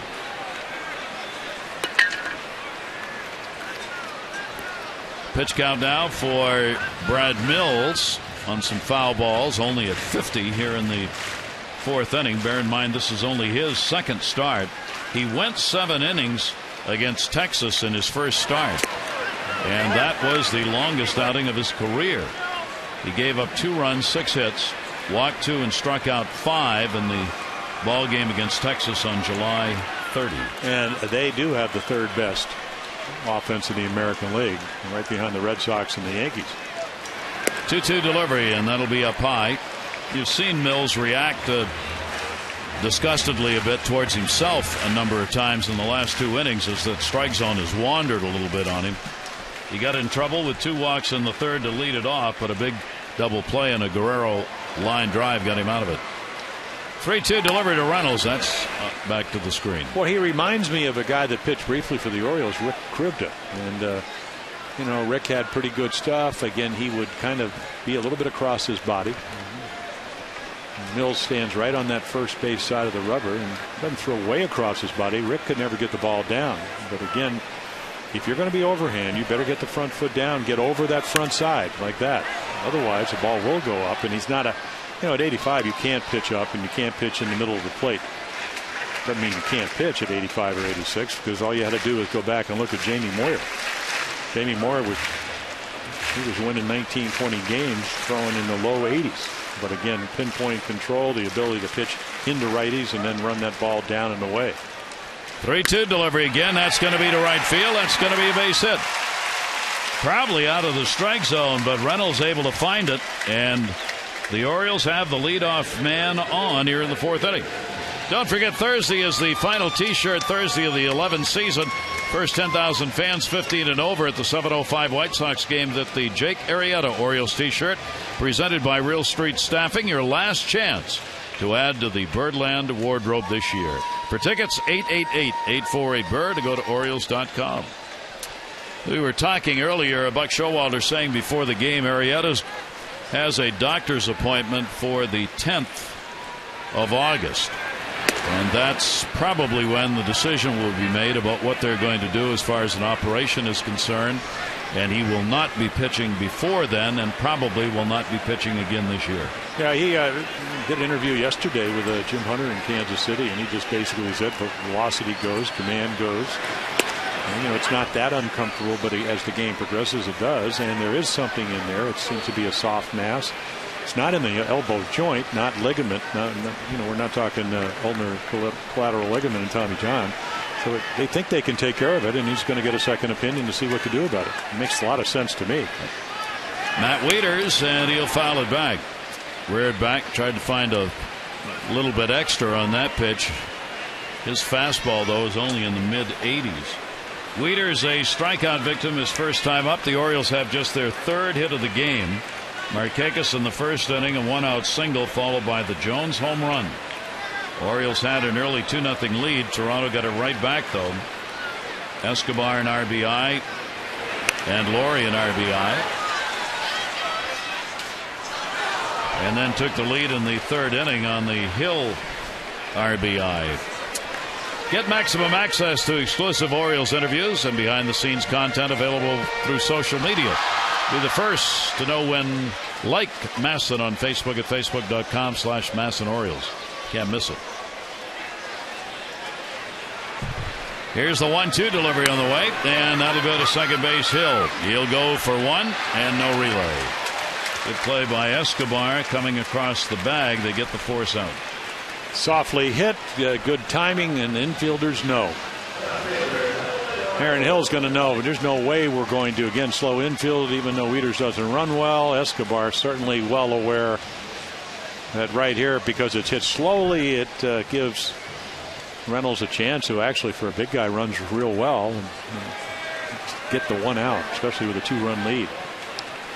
And here's Nolan Reimold, one away. Reimold reached on an error his first at bat. For Reimold this year, .250 against the lefties, only .206 off right-handers. 4 of his 6 home runs have been hit against left-handers. 1-0 pitch to him. Another one up high. That's where Mills has been missing. When he's missing, is up high. And when you look at Nolan Reimold, again, they've been doing some work. They went back to 2009 tapes. Watch his front foot. Had the high leg kick, couldn't time it. And now all of a sudden it's going to be almost a toe step, just trying to stay behind the ball. That's what you hit, the back of the ball. It's a little tap and go. He said it seemed like a good idea. Jim Presley, the hitting coach for the Orioles yesterday, said he's just diving. And he said he went through that. We were telling story last night. After 1 year, I had Darren Johnson, my hitting truck. It felt like I struck out 100 times the first month of the year. Reimold in the air to right field. Bautista with a runner halfway. And there's out number 2 here in the 4th inning. I mean, really the difference so far between Brad Mills and Tommy Hudson is that when he does throw strikes, they're out of the middle of the plate. That was an awfully good changeup. And of course, when he made a mistake, Adam Jones hit it towards Towson in the suburbs here. He hit so hard. He gave up a home run in that first start against Texas, and the one here in this ball game. Now Josh Bell. Bell, a strikeout victim, his first time up. Orioles 3 wins, 6 losses against the Jays so far this year in ball games that have been close. 3 extra inning ball games, in fact, have been played by these two teams, and we've had slugfests in most of them with all the home runs. This ball game a little different, as the pitchers, while not dominating, have been able to get out of some jams. Strike taken, 1-1 to Bell.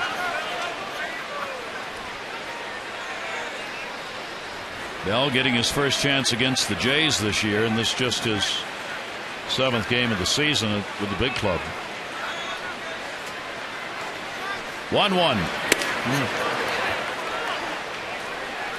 Yeah, Mills out of Arizona, born in Tucson, went to the University of Arizona, 4th rounder. Now lives in Mesa, suburb of Phoenix. But he's moved north about 120 miles. And of course, you ever pitch in Arizona, a little thinner air. Indoors or out? Well, either way. 2-1 delivery and in the air to center. Rasmus. He's got it. That'll do it. No runs, 1 hit, no errors, and 1 left on base. 4 complete here at Camden Yards. Tommy Hunter's night is done.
On Masson, brought to you by AT&T, the nation's fastest mobile broadband network, and by Budweiser, official beer of the thirst inning. Great times on deck. Grab some buds. Gary Thorne, Jim Palmer on a beautiful summer evening here in the Inner Harbor at Camden Yards. The Orioles Hunters out of there, and Troy Patton on the pitch. Yeah, Troy came over in the December 2007 trade. Miguel Tejada going down to Houston, and shoulder surgery, missed all of 2008. Starter at Bowie, 6-2 the next year. Last year at Norfolk, 8-11. This year, pretty much a guy out of the bullpen, 4-1 record, and we've seen him. And Gary, I think for him, I mean, it's a great opportunity, because if you can get lefties out, Michael Gonzalez has really not been able to have the kind of year that he wanted the last 2 years. You can get lefties out, and you can throw strikes, and he has a pretty good breaking ball. The problem I've seen is a little, he throws 88 to 90, but a lot of times he keeps that fastball in the middle of the plate. But if he can get lefties out, he's going to have a job in the big league somewhere. He faces Lynn, the lefty, and Adam Lynn, first ball hitting, will foul it off. Of course, tonight 6 right-handers. 6 right-handers in the line. It didn't matter. John Farrell looked at those great numbers. Tommy Hunter dominating right-handers out of the bullpen, and he still played 6 right-handed hitters. Yep. Lineup is what it is for Toronto.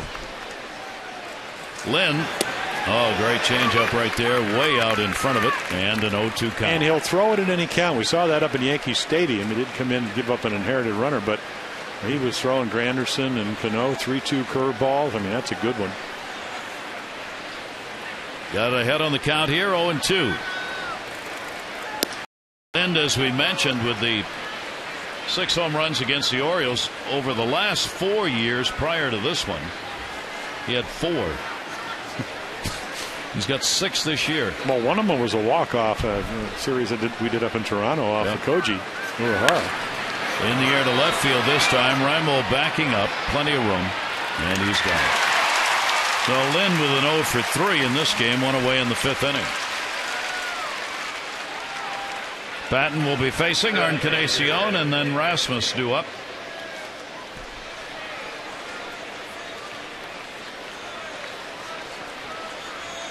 Single and hit by a pitch, and he has scored both times. Encarnacion now with a 5-game hit streak, hitting .270 against the Orioles with a home run and a couple of RBIs. Well, close to hitting .350 over the last month, with a very good on-base percentage of over 43%. And that's not him. I mean, the guy that I remember from last year, and again, they were first in home runs, last in on-base percentage in 2010. Scored a bunch of runs, but they did it with a long ball. He would swing at everything. Now making you throw a strike. Encarnacion, the designated hitter. 0-2 delivery be fouled off. The Blue Jays had to make a couple of roster changes after their ball game yesterday afternoon. They brought Laurie up, of course, to play third base. They also brought up a left-hander, Luis Perez, from AAA. Travis Snyder, another one of those young outfielders with power, but not getting it done this year, was sent back to AAA. That'll be put up in the air to shallow right center field. Markakis, Jones will play it. And there are 2 down. Your favorite birds are back with their favorite dogs and cats in the 12 Orioles Pet Calendar presented by Southwest Airlines. You can pick up your 15-month calendar featuring your favorite O's, Nick Markakis, Adam Jones, Matt Wieters, and more. Benefit goes to the Baltimore Animal Rescue and Care Shelter. To get your pet calendar, 888-848-BIRD, or go to Orioles.com. Buck and the Beagles. Ha! Well, they're not Beagles, but they likes a good rock group. And a ground ball towards second base. Pitcher to cover, and he gets there in time. And Rasmus is retired. As they said in Best in Show, he's the bloodhound. He's a good old boy.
And unlike Best in Show, neither of us have 2 left feet.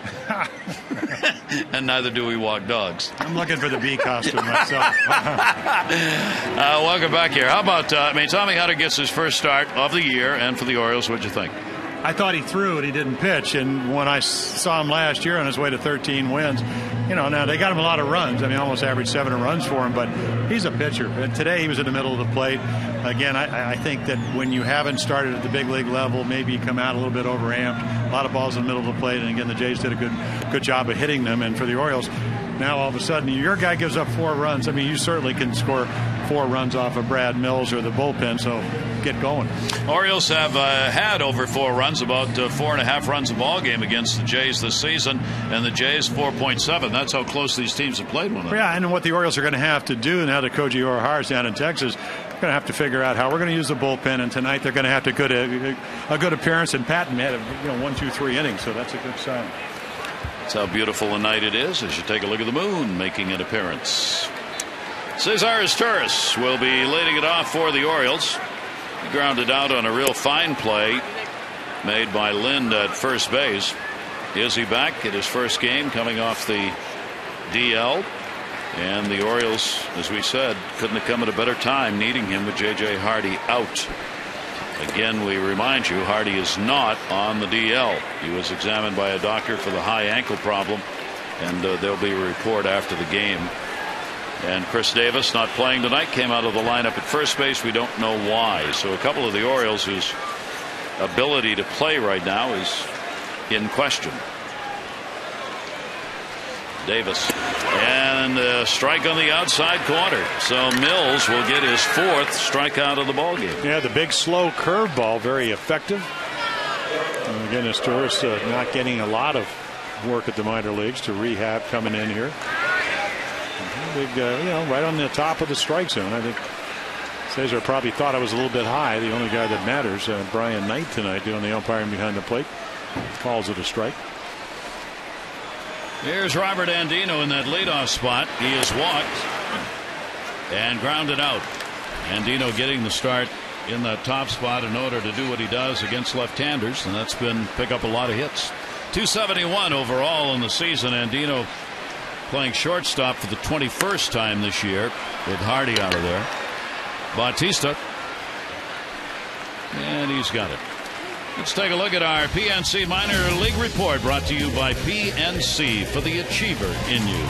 Tyler Henson, over the last 10 games, you see the numbers he has put up with AAA Norfolk, and they have been outstanding with that .359 batting average. 23-year-old outfielder, 5th round, 145th overall in 06.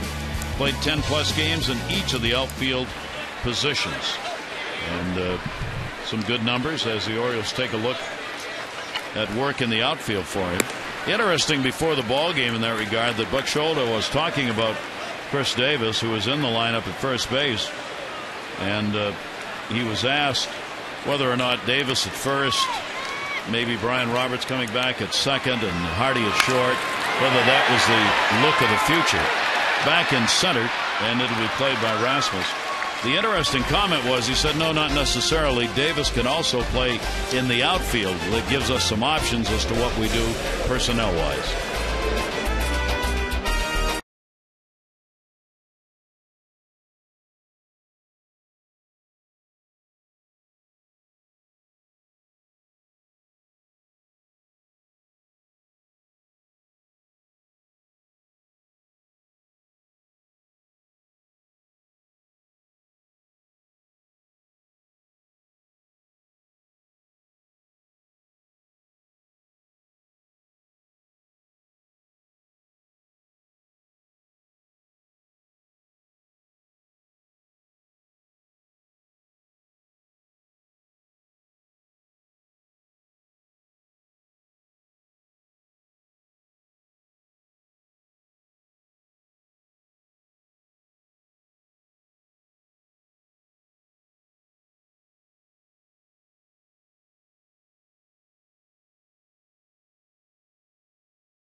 Freeze camp.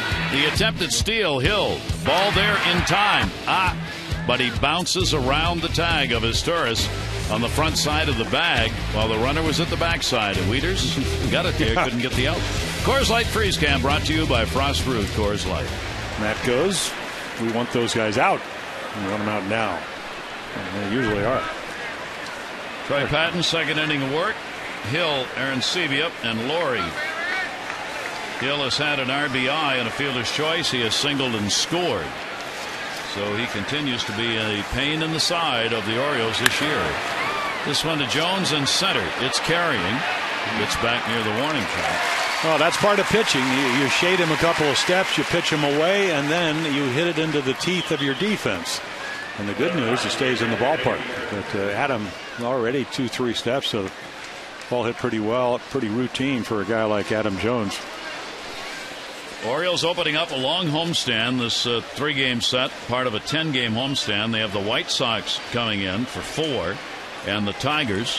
for 3. And during this homestand, Mike Bordick is back. Mike is the interim bullpen coach. Don Werner has gone back to his duties as the minor league catching instructor. It's great to have Don with the big club. Yeah, what a great guy. Yep.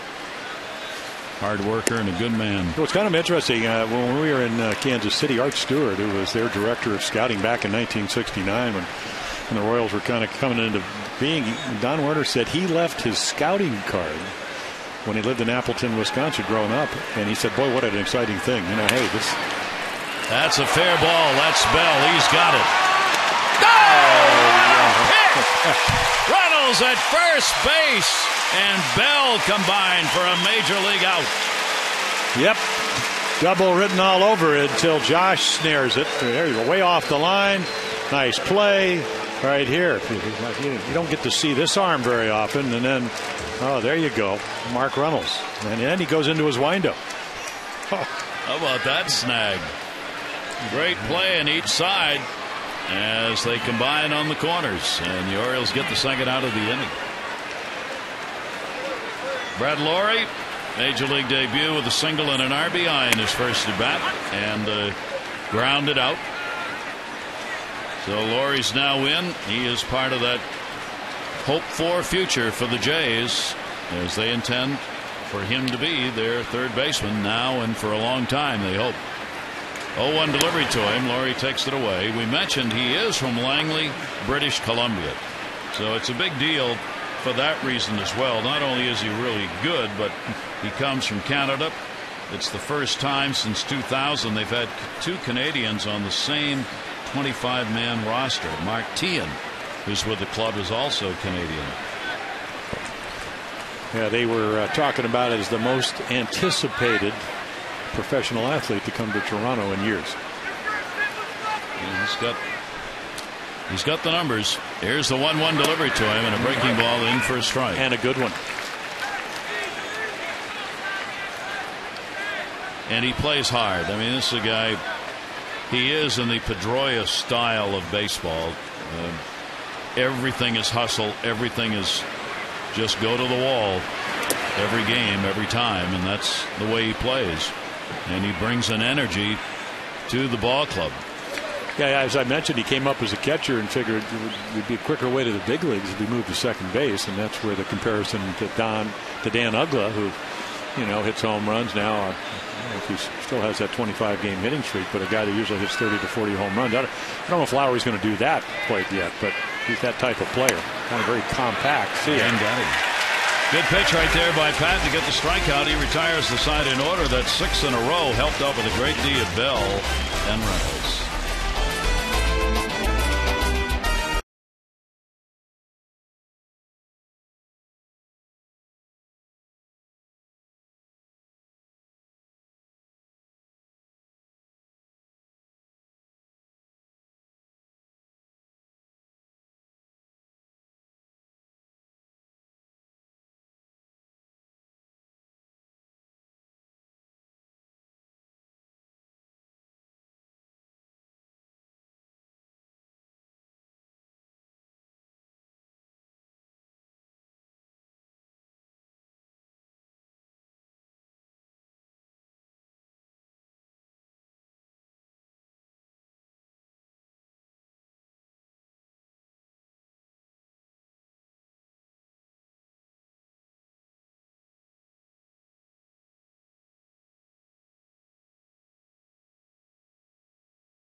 Against Brandon Morrow. Our coverage matched on HD 6:30 O's Extra, presented by Verizon Wireless, followed by our game coverage at 7. All the access you need right here on Massey. A couple of hard throwing righties. Tillman threw the ball at least for the first 3 innings better than I've seen him throw it ever. I mean, I don't mean pitch, but throw as far as velocity. And then Brandon Morrow, the Orioles beat him up in Toronto, but he comes back, was throwing 97 the other night. So again, he's on one of those rolls, hard throwing right-handers that I think struck out 19 last year. So that'll be interesting. Good matchup there. In this one, game still up for grabs. We go to the bottom of the 6th inning, a 4-2 Jays lead. Adam Jones delivered the runs in the 1st inning on his home run, his 19th of the year against the lefty Brad Mills. Mills has walked 2 and struck out 4. Orioles have had only 3 left on base in the game, none in scoring position. Jones flied out, his 2nd time up. Left-hander's pitch taken away. Well, again, one of our AFCA keys to the game was he's the right arm, and of course you can see he's left-handed, but left-handers 11 and 21 against the O's. At least the O's, that's what they've been able to do against lefties this year. Foul back. Jones trying to jump on another one, and a 1-ball 2-strike count. Well, he just gets it in enough. And again, it seems to me you can't. Well, you can, but you don't usually get very successful. You can't look until you get the 2 strikes for in and out, up and down, because the league average again is about 186 with 2 strikes. You got to either look away, you got to look soft or hard, and now of course when you get the 2 strikes you got to scuffle. 1-2 delivery and got him. He got caught looking on that one. So well, Gary, Mills has 5.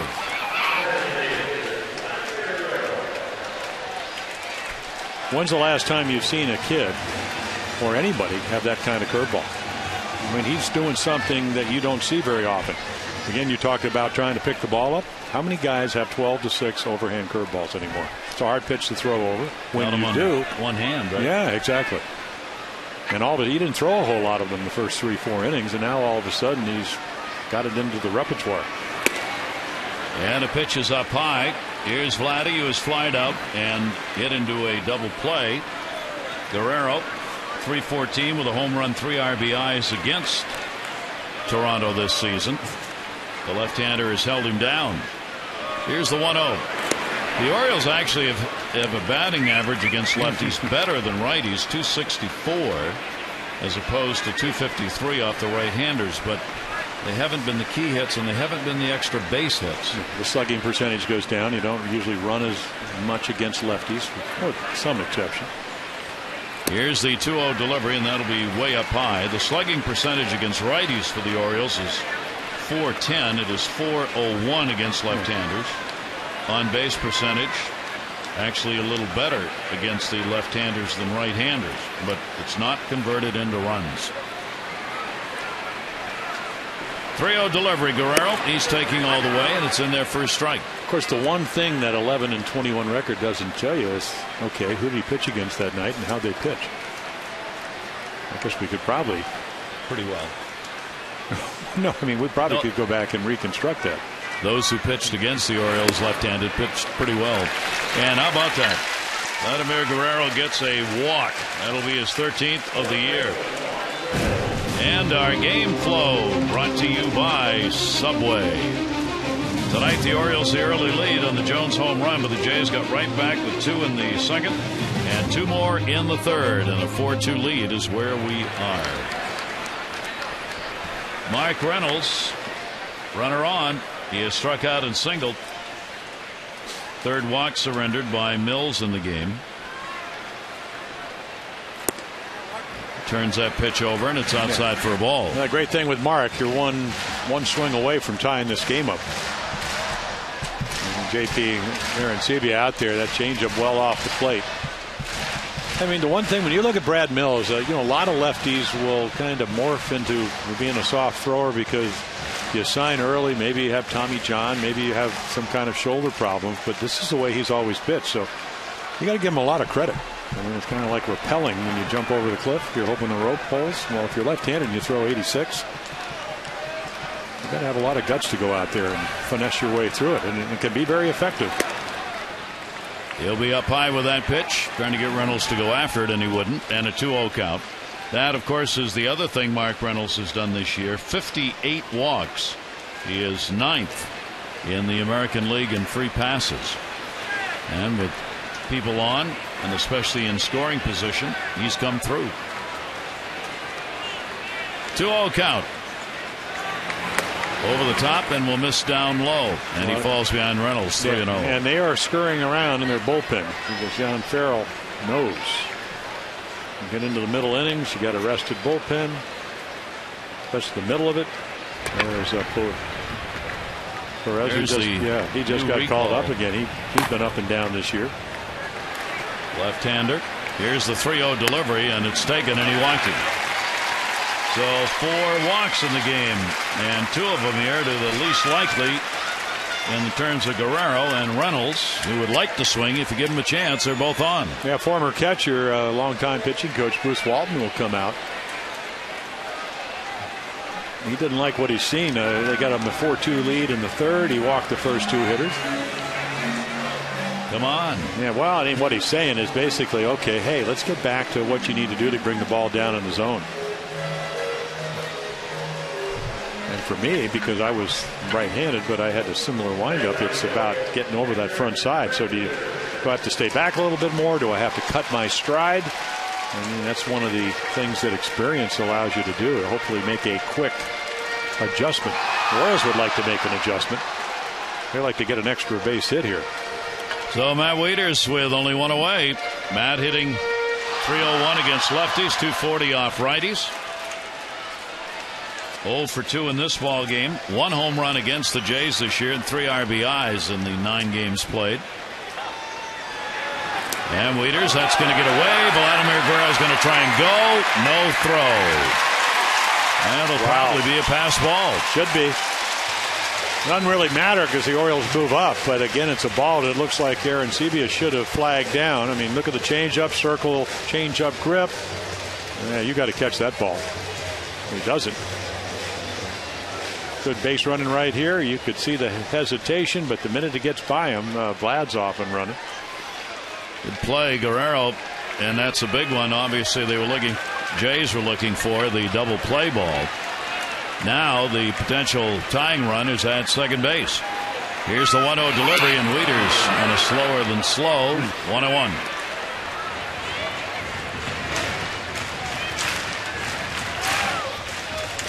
Well, the great left-handed pitcher Eddie Lopat says when they're hitting me hard, that's when I throw it slow. And that's what he did right there.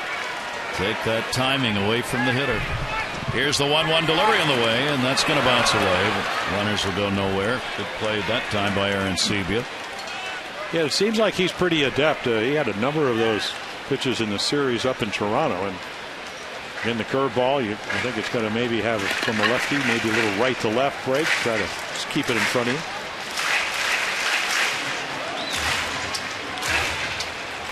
That last home run came on the 17th of July against Cleveland. So it has been a while for the long ball for him. He's got 10 home runs. Runners off second and third. 2-1 delivery. Wieters, he just misses. That would have tied the ball game up, but it's fouled. And another changeup. So back-to-back changes. This one up a little bit more. You can see right off the end of the bat. Again, the change of speed just gets him to get the bat head out a little bit. Matt led the league for 2 months with runners in scoring position, as he has here with Guerrero and Reynolds. He is now ranked 6th at 342 for an average. Victor Martinez at 400 is the league leader. Here's the 2-2 delivery. Wieters waited. Third base. Laurie knocks it down. Play at the plate on Guerrero. No, he gets in. Picked up by Escobar. And the Orioles make it a 1-run game. Yeah, going on contact. And again, runners at second and third. So right here, I mean, here's a rocket. He makes sure that it doesn't get caught. And then he goes. And, that's a BB. Already an error by Lowry. But again, it's going to be a pretty close play right here. There goes Guerrero. He's been running with abandon here. Nice slide. Beats it by about a foot. taking the short way home on the grass. Easily safe.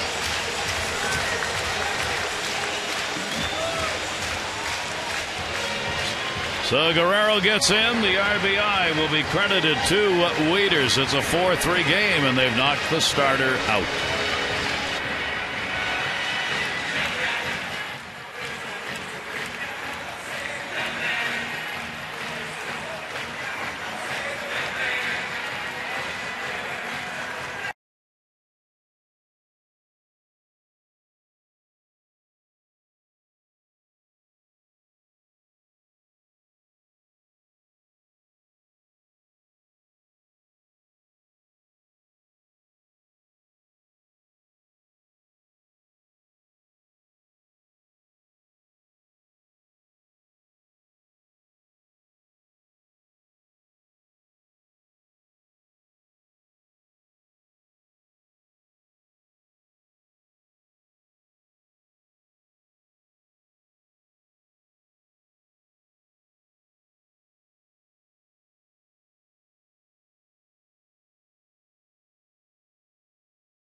Only 4 hits given up, but 1 a homer by Jones, and he's had 3 singles, but a couple of walks this inning have hurt him, and that really has created the chance. Yeah, Luis Perez comes in, and again, he's been up and down. This is his second tour of duty for the Jays. Came back on the 5th out of Las Vegas. So again, I mean, he had 12.2 scoreless innings. 12 2/3 innings earlier. He did give up a walk-off grand slam, getting lefties out for him. And again, the ability to pitch more than 2 innings. Former starter. He came up through the minor leagues. He's only 25 years old, out of the Dominican Republic. For Perez, minor league numbers were 33 and 40 coming into the year as a starter throughout his minor league career, as Jim said. So he comes on now with the Orioles runners on at first and second. Wieters credited with the single and an RBI, is 39th. Run batted into the year. Yeah, kind of like Troy Patton, where we've seen Patton coming off the shoulder surgery. He was a starter. Now all of a sudden being used this year because he may be a guy like Perez that can come to the big leagues and be effective.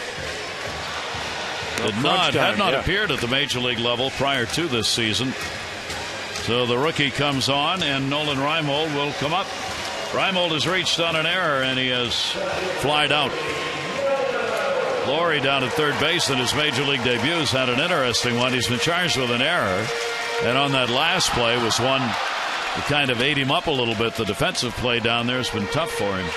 Well, most infielders will tell you when you get to the big leagues, the game speeds up because the ball does get hit harder. And the first one may be pretty much playable, and this one was smoked. Only 1 away, first and second. Reynolds could not move up on that last ball. That's another chance. Laurie won. Relay Hill not going to be in time. Throw by Laurie was low, and Hill got taken out on the slide by Wieters. Yeah, and he can't get it out of his glove at second either. I mean, right here, this is tailor-made. Right down. Get a good throw. Nope, it's low, and right there he's got to reach back, and by that time Nolan Reimold runs about as well as any right-hander, and you can see the little bobble there. So again, there's no way you can double him up. Keeps the inning alive for the Orioles. Laurie will be out tomorrow taking ground balls at third. I mean, seriously, he's that kind of a guy. Tomorrow he'll be out taking ground balls at third base. And now the Orioles get a chance. Here's Josh Bell with the inning kept alive. Runners at first and third. 2 down. Reynolds moves up. Reimold's at first. And foul back. Bell has struck out and flied out. It's kind of interesting. You talk about that. When we were in Kansas City, we saw Chris Getz play second base. They have a guy named Johnny Giovantella who they've wanted to call up. He's hitting .342. bunch of RBIs, great on-base percentage. But Ned Yost, the manager, said we just don't know, and they called him up today. We just don't know how good he's going to be at second base, but we know he can hit. Well, that was the same thing they're saying about Laurie. For the Jays, what they're trying to figure out, is he a major league player? And they want to know now. So get him up here, put him in, let him play for the rest of the season. And they want to find out, is he ready to go, so that we can say over the winter, we have our third baseman. There he is. Yeah, that's exactly what they want to do in Kansas City. And it makes a lot of sense. Get him 100, 150 at bats. And also do it in the month of August before maybe you expand the rosters. And it gets a little messy. Yep. Pitch is taken down low. A 1-ball, 2-strike count. There are 2 down. The Orioles have a run in, trying to get the ball game tied up. It is 4-3. And these two teams again playing a tight game. Reynolds and Reimold at third and first. Bell hitting just 154. Not many chances this year. Too short. Over to Hill. And Escobar to Hill will retire the side. A run in, only 1 hit, 2 are left on base, and it is a 4-3 Jays lead.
Adam Jones, 19th home run, early 2-0 lead for the Orioles. And then the Blue Jays will come back. A lot of hits off of Tommy Hunter. A couple of 2-run innings, and then great defense. Josh Bell comes in late because of injuries. Off across the diamond to a guy usually you see playing third base. The Orioles had another run in the 6th inning, and there it is, 4-3. Adam Jones again, 19th home run. Ties his career high. Hunter did not make the pitches that he would like. And Lowry up in the big leagues for the first time. RBI 2-strike hit his first time up. And we go to the 7th inning. Patton working in his 3rd inning of relief. He's retired all 6 batters faced. His season high innings pitched, 2 2/3. Faces the top of the order. Yunel Escobar, single double, is grounded out and has an RBI. Patton worked that 2 2/3 innings, game 1 Saturday in the doubleheader against the Yankees. And the center field, Jones.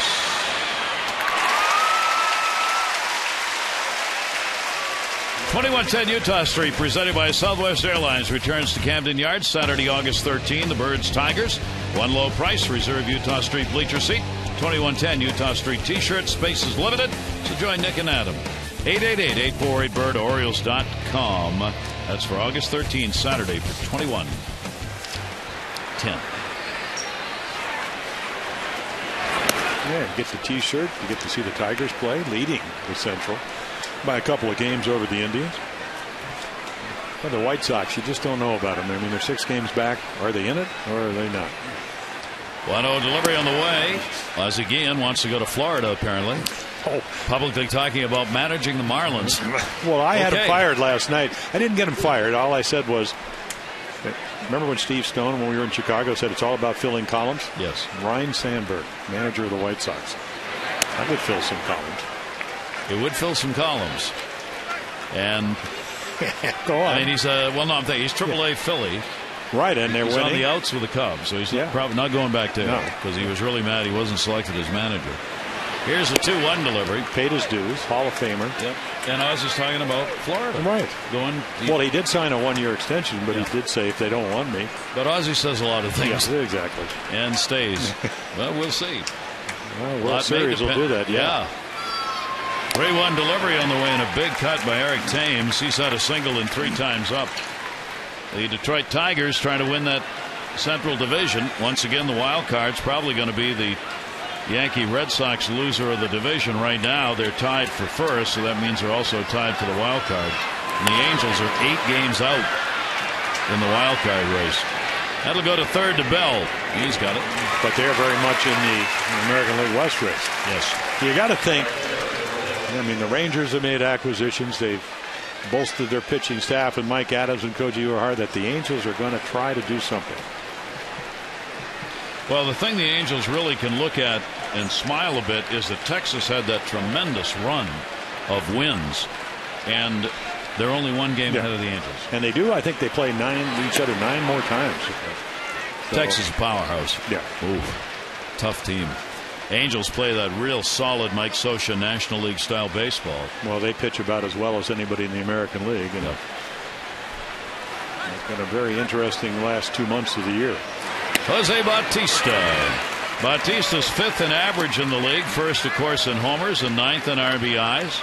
Up there in the top 10 in all of the Triple Crown categories. Leads the majors in walks. First in slugging. First in on-base percentage in the American League. The 0-2 delivery to him. And popped that one up to right. The Orioles were playing him the other way, so nice play to get over to get it. This Turris. 7th inning stretch time brought to you by Jack Daniel's Tennessee Honey. Fly straight. Drink responsibly.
Seventh inning stretch time here at Camden Yards.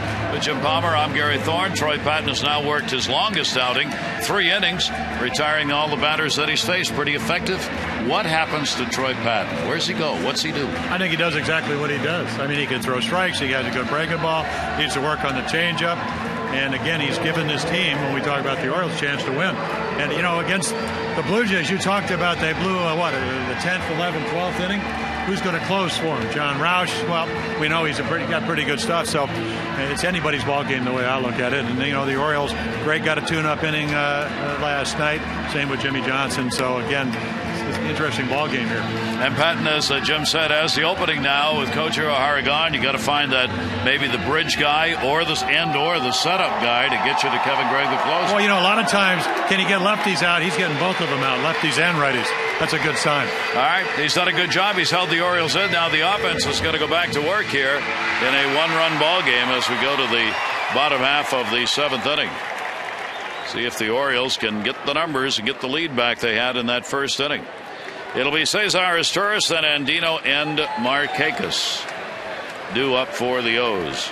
As Turris has come back to have an 0 for 2. He has struck out and grounded out.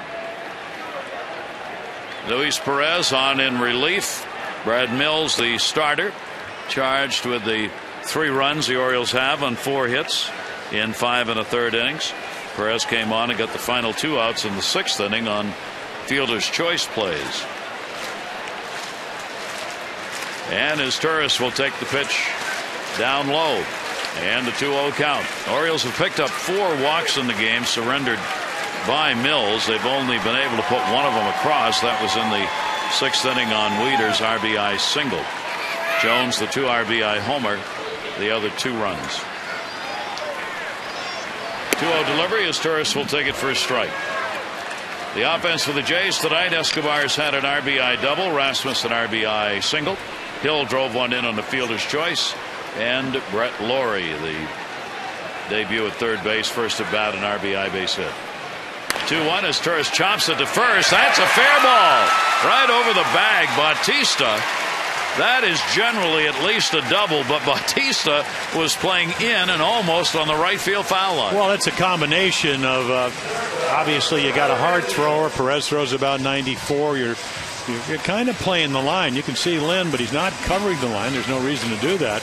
But then again, Bautista, he's not just a guy that leads the league, the world in home runs. I mean, he knows what he's doing. He played exactly where he should have. So a single's a single, not a double. I mean, we saw with Alcides Escobar, the Orioles pitched him away, played him the pull, and he kept hitting singles and triples down the line. You got to pitch and play somebody, so that's just good defense. Orioles get the leadoff man on for the 3rd time in the ball game. Now Perez will work to Robert Andino. Andino's had an 0 for 2 and a walk, top of the order in the leadoff spot. Shows bunt, tried to push it. He bunted for a base hit in Kansas City, and last night a sacrifice. So this is part of his game. I mean, the emergence of Robert Andino, and I guess it's probably a little harsh to say, as good as Cesar Torres was last year as a defensive shortstop, he almost makes him expendable. But if he gets some time, I would imagine there would be a lot of clubs that would be interested in Cesar down the stretch. Especially if you get any injury and you need somebody that can really pick it at shortstop. Yep. And don't forget, deals can still and will be struck between now and especially the end of August. For the teams going into the postseason, you must have your roster set by the last day of August.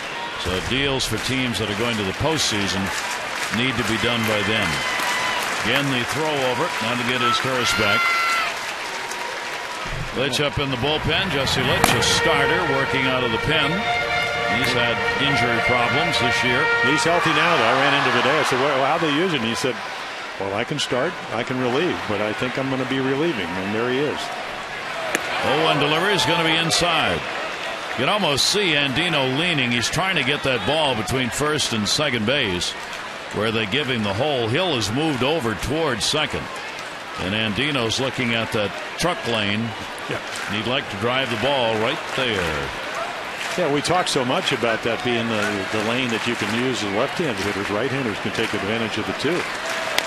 And that'll be to first base, as good as a bunt, maybe a hit. Yes, and it's going to move the runner to third. And no, as Torres had to go back. Backing up matters, and Hill was there doing what he's supposed to do. Well, here comes Sean Farrell, because he's going to say there's a 45-foot line, and he's going to ask Brian Knight, was Andino in it? Because if he's not, and right here, watch if he's in that 45-foot line right here, and well, he's right on it.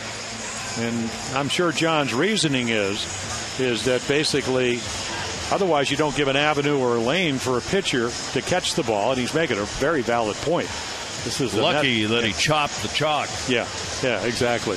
But he was very close. I mean, it wasn't a blading out of the box, but they give you that line. You have to stay in it, because otherwise you can't throw a ball fair in fair territory. The runner's there. So again, he's right on the line. And he just makes a horrible throw. But again, the angle was very difficult for Luis Perez, and I don't think he's going to win it. You know, a catcher, Elrod Hendricks in the '69 World Series, when he ended up hitting J.C. Martin in the rear end, was yelling at Shaq Crawford, hey, he's out of the box. He didn't make the call. I mean, technically, you're supposed to be in the that lane. box. He wasn't. He wasn't. No. And he's asking, I think, get the first baseman's help. Jerry Lane, the first base umpire, who is the crew chief, also coming down. Yeah, Jerry's looking at what's going to happen at first base in case the throw is made. So, yeah, very valid argument. And again, if you had replays, they might change that. Yep. Well, the Orioles. And it wouldn't have taken any longer than this argument. No. Well, maybe another minute. The Orioles get a break on that, but so do the Jays because the play was backed up by Hill as Torres, who wanted to go over to third base, couldn't get there. So he has to stay at second base. And Andino reaches. And how do they score that? An error. So they have charged that as an error. So that's the second error. I only see one on the board. Yeah. It's on the pitcher, Perez, if in fact that's what it is. So Nick Markakis. Well, runners on at first and second base, and one out. And Len was playing in the bunt. Like Markakis is going to bunt? I don't think so. No. I mean, because if you do, you're going to pitch right around Adam Jones. So Nick Markakis gets the RBI chance. He'll foul that one off at the plate. That will send Aaron Sebia out to talk to Perez about what they want to move here. Now Nick Markakis has changed bats again.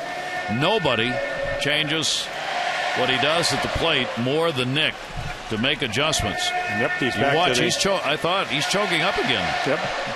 So it was down on the handle, and again that you tape up the handle to just get you about almost an inch and a half up on the bat. Better bat control. 2-strike count. Runners off first and second, and the fastball by Perez will be up high. So we saw him 94 last inning, and he's no different than anybody else. If you try to throw harder, you usually don't. Big chance for the Orioles. One-run ball game. We're in the seventh inning. Is Torres the potential tying run at second? And Dino on at first base with the error. And Markakis jammed unmercifully that time. Somehow got around and fouled it off without breaking his top hand. Well, that's what 2 strikes will do, Gary, as you know. Even disciplined hitters will chase because you don't want to get called out in this situation. That ball definitely inside, but with good movement. Good battle right here with Perez and Nick Markakis. 1 ball, 2-strike delivery. Got him. Yep. He went back outside at 94. So up and in. I mean, this is what pitching's all about. And can you get lefties out? Well, Perez does that. And then outside corner. Real good pitch. So getting that out with Jones coming up. Farrell's not going to leave his left-hander in to face him. We'll go to the right side. Jesse Litch had been warming up in the bullpen. Will be coming on to pitch. Close ball game, and the matchups now being made by the managers. Jays lead it by 1.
pitching change, and then on his way back, he meandered in towards the plate and got to talking to Knight again, and apparently spoke the magic words because he said something, turned around and started back to the dugout, and he took one step and Knight heaved him.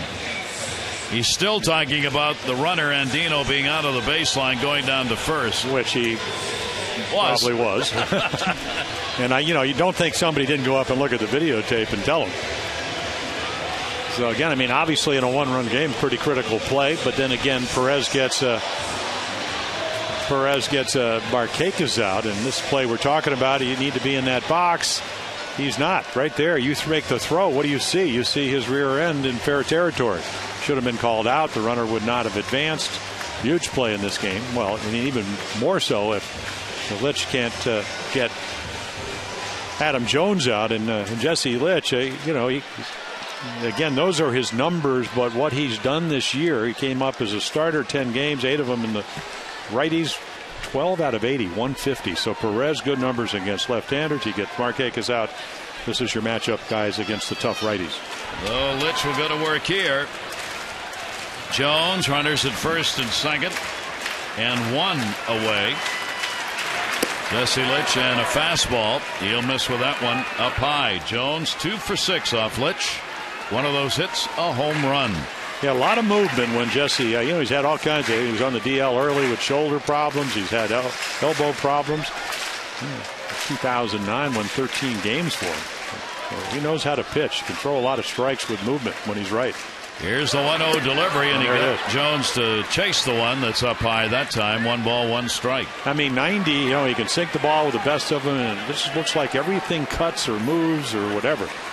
He made his debut against the Orioles, pitching in Toronto a few years ago, and Litch has been up and down, in and out of the rotation. Last year, same kind of thing happened to him as he made 9 starts with the Jays, coming off Tommy John surgery in 2009 when he appeared in only a couple of ball games for the entire year.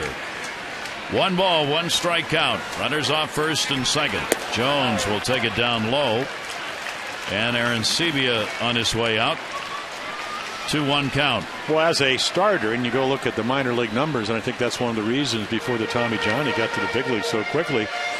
He can throw strikes and not afraid to do that. And we're talking 8 walks in 89 innings in the minor leagues. That tells me, just incredibly low numbers. 13 walks in 69, 14 in 61, and even in the big leagues. The Jays went up a little bit, may be loaded with as many quality pitchers as any team in the American League. When you put their minor league, major league group together, they've got a lot of pitchers. 2 ball, 1 strikeout. Adam will swing and miss. That just ate the dust up on that one. 2-2. So it's cutting, it's sinking, it's doing something. Boy, when you can have life in the zone, you can see him chasing. Great illustration of how the ball just darts out of the strike zone. The illusion was it was going to be a better pitch to hit. 2 ball, 2 strikes. Orioles getting his tourist with a leadoff single. And Dino reaching on the air. They are at first and second base. And the 2-2 delivery. And Jones will chop it foul. Same pitch, and he had to protect on it. Adam trying to close in on that 300 mark, hitting .294. And with the home run picked up in this ball game, adding a couple of RBIs to his total, as Adam continues a really fine year, and he'd love to get to that 300 mark and over when all's said and done. 65 runs batted in. 2 ball, 2 strikes.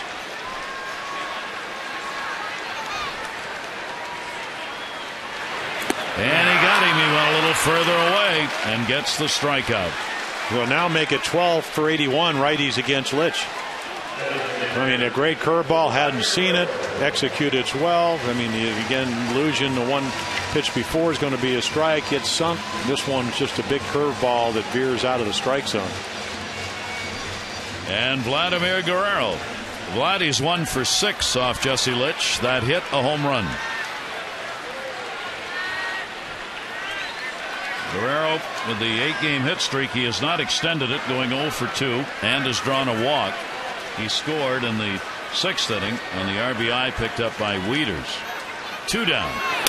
In the air, left field, way back, but not far enough. Shy of the warning track, Thames is there to put it away. No runs, 1 hit, 1 error, and 2 are left on base, 7 complete.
Sports Report, Monday through Friday, 5:30. All the latest news with Tom Davis, Dave Johnson, Mel Antonin, and Phil Wood. Roundtable discussions, a look in from Oriole Park, and much more. Check it out Monday, 5:30 to 7, right here on Master.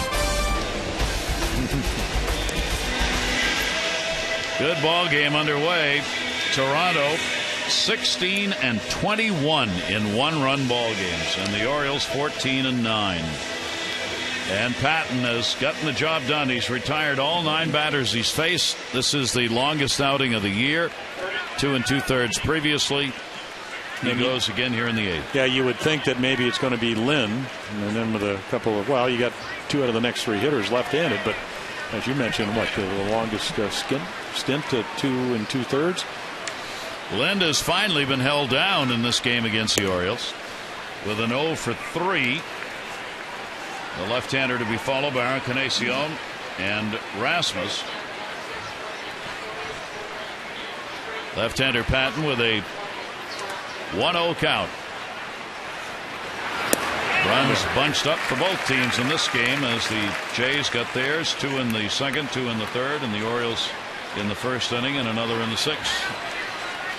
Chris Jakubowski's up for the 2nd time. And it's not that Lynn can't hit lefties. He just doesn't hit them for the power numbers from the right side. 3 of his 19 home runs against left-handed pitching.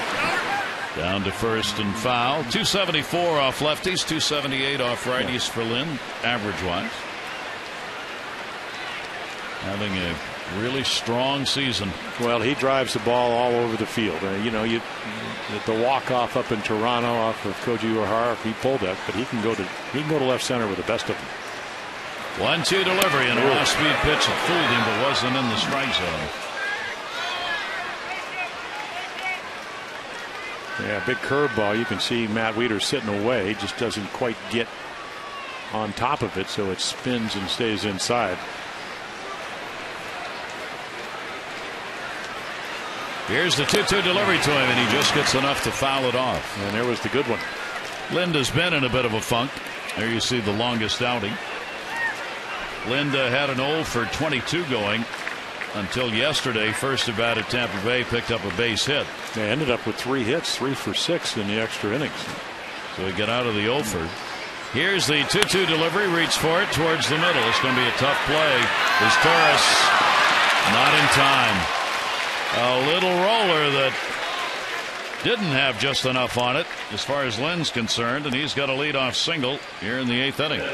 Catch all the action with Xfinity, only from Comcast. Xfinity, your home for the most live sports. Get Xfinity today, 1-800-XFINITY. Xfinity. Jays for 3. White Sox coming in for 4. A 10-game homestand for the Orioles. Lind is on with a base hit. Encarnacion, a single hit by a pitch and is flied out. And the pitch is taken away for a ball. Now let's see how the Jays want to play this. Farrell, remember, thrown out of the ball game. Don Wakamatsu. You get your leading double hitter up. That'll be taken away. Encarnacion with a 5-game hit streak as well, so been putting it around. Yeah, he is such a good high ball hitter. 270 off the Orioles this season. The home runs are down, but on base percentage, 21 home runs for him last year, 9 this year. And that'll miss away Patton and will fall behind 3-0. He'll take a breath. 262 off the left-handers, 10 points lower than against righties for the designated hitter Encarnacion. Well, your bullpen is in a little bit of a flux. Walked him. Yep. You don't have Koji Uehara. Johnson pitched yesterday. Perkins at Norfolk. Ferguson hasn't pitched well. You just got JoJo Reyes. Jakubakis has actually been pitching well. He discovered, I told him today, you look like Bert Blyleven with that curveball. You're going to leave Patton in here, and we'll see how this gets played with Rasmus coming up. America's Natural Gas Alliance bringing you this game flow, and it has been a good one. 2-0 lead early in the first of the Orioles, knotted up in the second inning. 4-2 lead in the third for the Jays, and now the Jays threatening after the Orioles in the sixth inning cut it to 1 on a Wieters single. Looking for the bunt. Bell at third base is in. He does square, and he drops it either. Play at third. Nope. Patton goes to first, and not going to get him. A perfect bunt by Rasmus is an infield single to load him up. Well, it's a real good bunt, but they are giving you an out, and you have to play at third enough. I mean, right here, there's the hesitation. He goes back, and again, Patton can't get much on it. It's almost like he doesn't get a grip for it. But a good third baseman, he's going to come get it. They're giving you an out. Take it. And instead, the bases are loaded. And that will be it for Patton, who ends up working 3+ and is responsible for the 3 on. Jakubowski's coming to pitch.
The first inning, Troy Patton, 3+ innings so far, just a couple of hits against him. And Yunel Escobar has had a double, single, and an RBI. Text in your vote, A, B, or C, to 518-62. Now there is Chris Jakubowskis. His last appearance came in a substantial lead game on Tuesday night in the 9th inning, struck out 2. But again, when you give up 70 hits, 21 walks, again the batting average higher. Tough situation for him. 354 lefties. And then the right-handers at 307. So again, John Farrell brought in a right-hander and a left-hander that had real good numbers against their counterparts. Let's see if the Orioles can at least maybe not have a big inning here. Hill is 3 for 5 off Jakabauskas. He's got him loaded up. Lind a single at third. Encarnacion a walk at second. Rasmus a single at first. Infield double play depth, and the pitch is taken inside for a ball by Aaron Hill. He has single scored, picked up an RBI and a fielder's choice, and is flied out. He already has 1 grand slam this year. He is 2 for 7 with the bases loaded, and has picked up a total of 10 RBIs in bases loaded situations. Pitch is outside to him, and that's not where Jakabauskas wanted to be. Well, yeah, you got to trust your stuff. And when Chris gets in trouble, he pulls the ball off the outside corner. That's what happened when he started. He's got 4 pitches, but it doesn't matter how many you have to throw a quality strike here at a fastball count. And he got a strike in the inside corner. His stuff is probably average to better. It's the command issues. Well, I mean, you can throw 93. He was throwing 93, but can you make good pitches? Can you get ahead to throw that? He's got a big swooping curveball that's probably been his best pitch the last 3 weeks. 2-1 delivery, hit in the air to center field. It'll be good for at least 1 run. Jones is back, tagging up his Lind. Throw will come into second base, and almost. So a sacrifice fly by Hill. Lind scores, and it's back to a 2-run lead, 5-3 for the Jays. Well, this is a different Blue Jay club with John Farrell managing. Very aggressive on the bases. Once you get behind, what is Hill looking for? Something to get in the air, hit it hard, and he does. And then they tag up. So Hill's got a couple of RBIs in the ball game for the Jays. And now because you do that, you stay out of the double play. And you put more pressure on the Oriole defense. They're going to have to come in. And the minute you come in, you make Aaron Sebia a better hitter. 40 RBIs for Hill in the season. Aaron Sebia with the big cut. He has struck out, flied out, and a real fine play made by Bell, and Reynolds retired him the last time. Or he would have had an extra base hit. Aaron Sebia with 2 in scoring position. 1 out. Yeah, 231 hitter with runners in scoring position. Wieters, nice pick. As that one skipped. And a 1-ball, 1-strike count. Matt is doing that so well now, we hardly even mentioned it to talk about it. Yeah, he's as good as anybody. Throws better than any catcher that I have seen. I mean, there's pretty good throwing catchers in the American League, but he could be at the top of the list. 1-1 delivery. And Jakabauskas will get ahead on the count. A ball and 2 strikes. So he couldn't do it against Aaron Hill. Had to throw him a strike. He took advantage of it. Now all of a sudden JP Aaron Sebia has to cover all 4 quadrants of the plate. Aaron Sebia is a rookie, and he's still up there among the leaders. Walks, home runs among the rookies.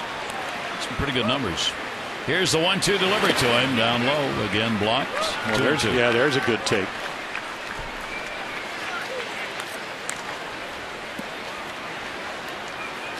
And while you're ahead and you have first base open and you're down by 2 runs, Jakabauskas could be thinking, where can I get him to hit a ball on the ground? Or where can I go to strike him out? Here's the 2-2 delivery on the way. Aaron Sebia finds the shortstop. Play at the plate. Wieters has got him. Outstanding stop by Andino, and Wieters was not going to let Encarnacion in. Well, not only does Robert Andino snag it, and because it's hit very sharply, and again he's in, and we're looking at Josh Bell right here, but look at this right there. I mean, cat-like over the shoulder, and you can see Wieters come and get the ball, doesn't let it bounce. Get out in front of the plate. No chance to go anywhere. A terrific defensive play. Good pitch, too. Nice little curveball to get the ground ball. Rasmus had to stay at second base on Andino's play. Good one. That developed in a hurry. So now first and second, and there are 2 down. And here is Brett Lawrie, the rookie major league debut today. He has already driven in a run with a single, 1 for 3.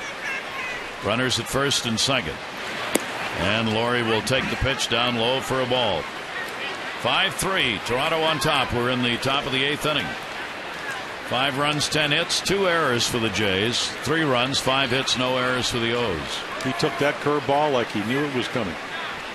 I don't think you shouldn't notice those things on the mound. And he rips it, base hit into left field. Rasmus is going to try and score. Reimold's throw is there, and they get him! 2 outs recorded at the plate in the inning as Nolan Reimold gets it to Matt Wieters, who twice denies access. The base hit, even with 2 down and the runner going. Not enough. Look at that block of the plate. It remains a 2-run difference.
Blue Cross Blue Shield will contribute $50 to support the Living Classrooms Foundation.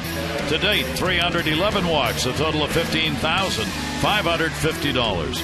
Care First Blue Cross Blue Shield encourages each of us to take that first step towards a more healthier and active lifestyle. Matt Wieters at the plate, Reimold in the outfield. Yeah, well, he can throw, and watch him charge this ball. You made a great call in the sense it is 2 outs. He's running on the play. There you go. Perfect throw, perfect tag. Pretty close. But again, that's how you cut off runs and you stay within shouting distance or hitting distance, whatever you want to call it. Leach works 2/3 of an inning, comes on to get the side out. And now the Orioles, rather the Jays, go deeper to the pen. Yeah, Frankie Francisco, and again, I mean, maybe the numbers look a little inflated, but he's been, at least lately, pitching very well. Righty's only hit 184. He's retired 20 out of the last 23 batters and has not given up a run in his last 6 innings and in last 6 appearances. So, again, only 1 run in the last 9 1/3. So, you try to match up. You hope that he'll come in and shut the door on the Orioles. Well, the O's will try and answer. The defensive replacement will be Wade as Raja Davis has come on to play in center field. Yeah. Well, Rasmus out of there. That will be fouled off. Let's take a look at our AT&T Mobility Trivia Fact. Mark Reynolds needs a home run to become the 6th third baseman to hit 25 in a single season. And the others, Tony Bautista, Melvin Mora, Bobby Bonilla, Doug DeCences, and Brooks Robinson. Reynolds will take the pitch away. So Francisco with a 1-ball, 2-strike count. Well, it's never been about arm strength with Frankie. He can fling it. Texas last year, 56 games. 1-2 delivery, foul tipped into the mitt and held on to for the strikeout. Now, when you have that kind of arm, you can throw in the middle of 90s. You can get away with hard sliders as long as you still throw it. And you can see this one doesn't almost have time. I mean, they have it at 95 miles per hour, but it looked like a hanging breaking ball to me. But it was so well thrown as far as velocity, he gets away with it. Francisco gets the all-important first out. Here's Matt Wieters. RBI base hit, 1 for 3 in the ball game, and Matt will foul that one straight back in a 1-strike count.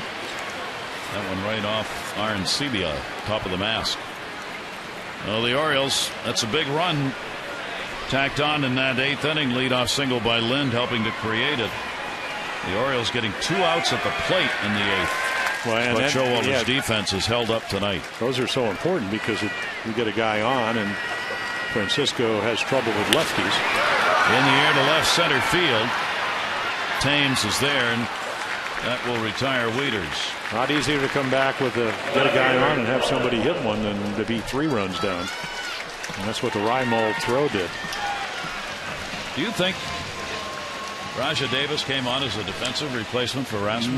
No, I don't either. They went out and got him because he's a terrific center fielder. I don't know why Rasmus came out of the ball game. He may have been that play at the plate. Yeah, exactly. I mean, he may have gotten hurt. He was the one thrown out at the plate, and then had to come out of the ball game. 2 down, nobody on. Here's Reimold. Reimold has reached on an error, a fielder's choice, and he is flied out. A couple of quick outs here by Francisco, just what the doctor ordered from the Jays' point of view. Wasn't that great? If you're John Farrell and you manage the team, you get guys that come out with power arms and they throw it over. Power arms are back. Yep. Oh, are they ever? Not that they ever left, but they're back. Seeing more and more teams trying to find them. Well, yeah, again, the last year the Orioles won, which is a long time ago, and all the way back to 1997. That's what Davey Johnson, who was managing, maybe now with the Nationals, he said, I want one of those, called it his National League bullpen, hard throwers. And they had them. I mean, they had Alan Mills, they had Benitez throwing close to 100. Randy Myers wasn't hard. Well, he was a fairly hard thrower. Yeah. Looking at Alfredo Simone, who was a closer for the Orioles last year. Buck Showalter saying today, the amazing thing in Kansas City when it was 107 degrees, how well he maintained his stuff late into the game. And a high fastball right there, swung on a miss, couldn't catch up to it. Tough pitch to hit at 94. 2 down, nobody on, and a 2-ball, 2-strike count on Nolan Reimold. Reimold getting the start in left field in the ball game. And 2-2. And foul tipped and held on to by Arancibia. So he comes on and strikes out 2 and retires the side in order. 8 complete at Camden Yards. First of 3 against the Jays. They're up by 2.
Airlines. Southwest Airlines new Rapid Rewards, unlimited reward seats, and no blackout dates.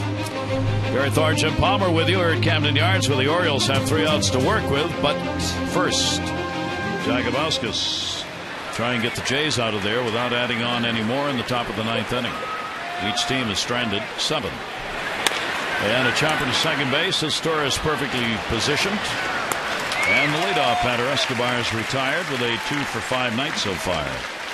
Follow the Orioles with MLB.com at Bat 2011 app for your iPhone, iPad, Android, or BlackBerry. Scores, highlights, pitch-by-pitch tracking, interactive maps of the yard as well. And you can even check in at home games and get better seats. You can upgrade. Text at Bat 31826 or go to Orioles.com for details. Eric Thames, a single, 1 for 4. Yeah, never played higher than AA ball till this year. And that's the one equalizer for Chris Jakabauskas right there, that big overhand curveball. As we mentioned, Brad Mills, you don't see those overhand curveballs. You don't see too many of these. Reynolds, 2 down. 2 outs on 2 curveballs. Well, I was thinking about Frankie Francisco, Alex Anthopoulos, their general manager. Why don't you just do a trade? You get one of the greatest salary dumps of history with Vernon Wells. You trade him for Mike Napoli. Napoli doesn't stay in Toronto long enough to even start this thing, Canada. And then you trade him down for Frank Francisco. That's dealing. That's dealing. That's dealing. Yep. You got, in the end, you got what you wanted. Yep. Exactly. Yeah. And then some. And then some. Jose Bautista. Bautista has been held to a single. He did score a run in this ball game, 1 for 4, hitting under 180 against the Orioles with no home runs this year. Jakabauskas' pitch up high. I remember, you pitch against certain guys in the big leagues. There is their closer, John Roush, and you just figure, sooner or later, the good guys are going to get you. And Bautista certainly is one of these. Bautista's 1 for 5 off Jakabauskas. One of the great stories in baseball. You can come out of nowhere and become one of them. Boy, that didn't take long. No. It was like, hurry it up. He's retired. Didn't agree with the call. He's gone. The Orioles down by 2 as we head to the bottom of the 9th inning.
There's a moon out tonight, and will it help the Orioles? Well, we'll see. If they're going to get it done, it will be against the closer. Well, they beat him back on the 16th of June. I don't want to really tell him that too loud. He's 6'10", a big guy. So there's your 10 out of 15. He has been struggling. He was part of the blown saves down in Tampa Bay. 8 hits, 5 earned runs over his last 4 1/3 innings. So again, it's not that he throws that hard, but again, he's got the big overhand curveball. When you're 6'10", you got to throw downhill. When he's right, he'll do that. Little cutter, and he can throw maybe 92 to 94 miles per hour. Orioles need base runners. They need outs. And the Orioles will have coming to the plate in the lineup at least Bell, Torres, and Andino. And see whether or not any changes take place. Looks like Felix Pie is going to come out. Get ready in the on-deck circle to pinch hit for Torres. 18,770, 18,770. The attendance tonight here in the first of 3 against Toronto. Yeah, well, they came for the fireworks and to see baseball. The Orioles would like to provide maybe a little bit of early fireworks here in the ninth. More information coming up after the ball game for Oriole fans. Hopefully, there'll be an update during the manager's press conference after the game on the condition of J.J. Hardy with a bad ankle, and on Chris Davis, who was supposed to start at first and right at game time came out of the lineup. Roush's pitch, and it is in there for a strike. Well, bottom of the ninth, and for the O's, there's Hardy, who's been on the bench all night long. He was examined by the doctor just prior to the start of the ball game. 0-1 delivery. And Neil Bell will watch that one away. Bell has not faced Roush before. Well, Josh, a better low ball hitter. He has a little bit of an uppercut, so maybe get something thigh high in the middle of the plate, get into the hitter's count, which he's worked himself into. John Roush, I mean, he saved 21 games for the Twins last year. And they went out and got Caps, and he would be the closer at the end of the year.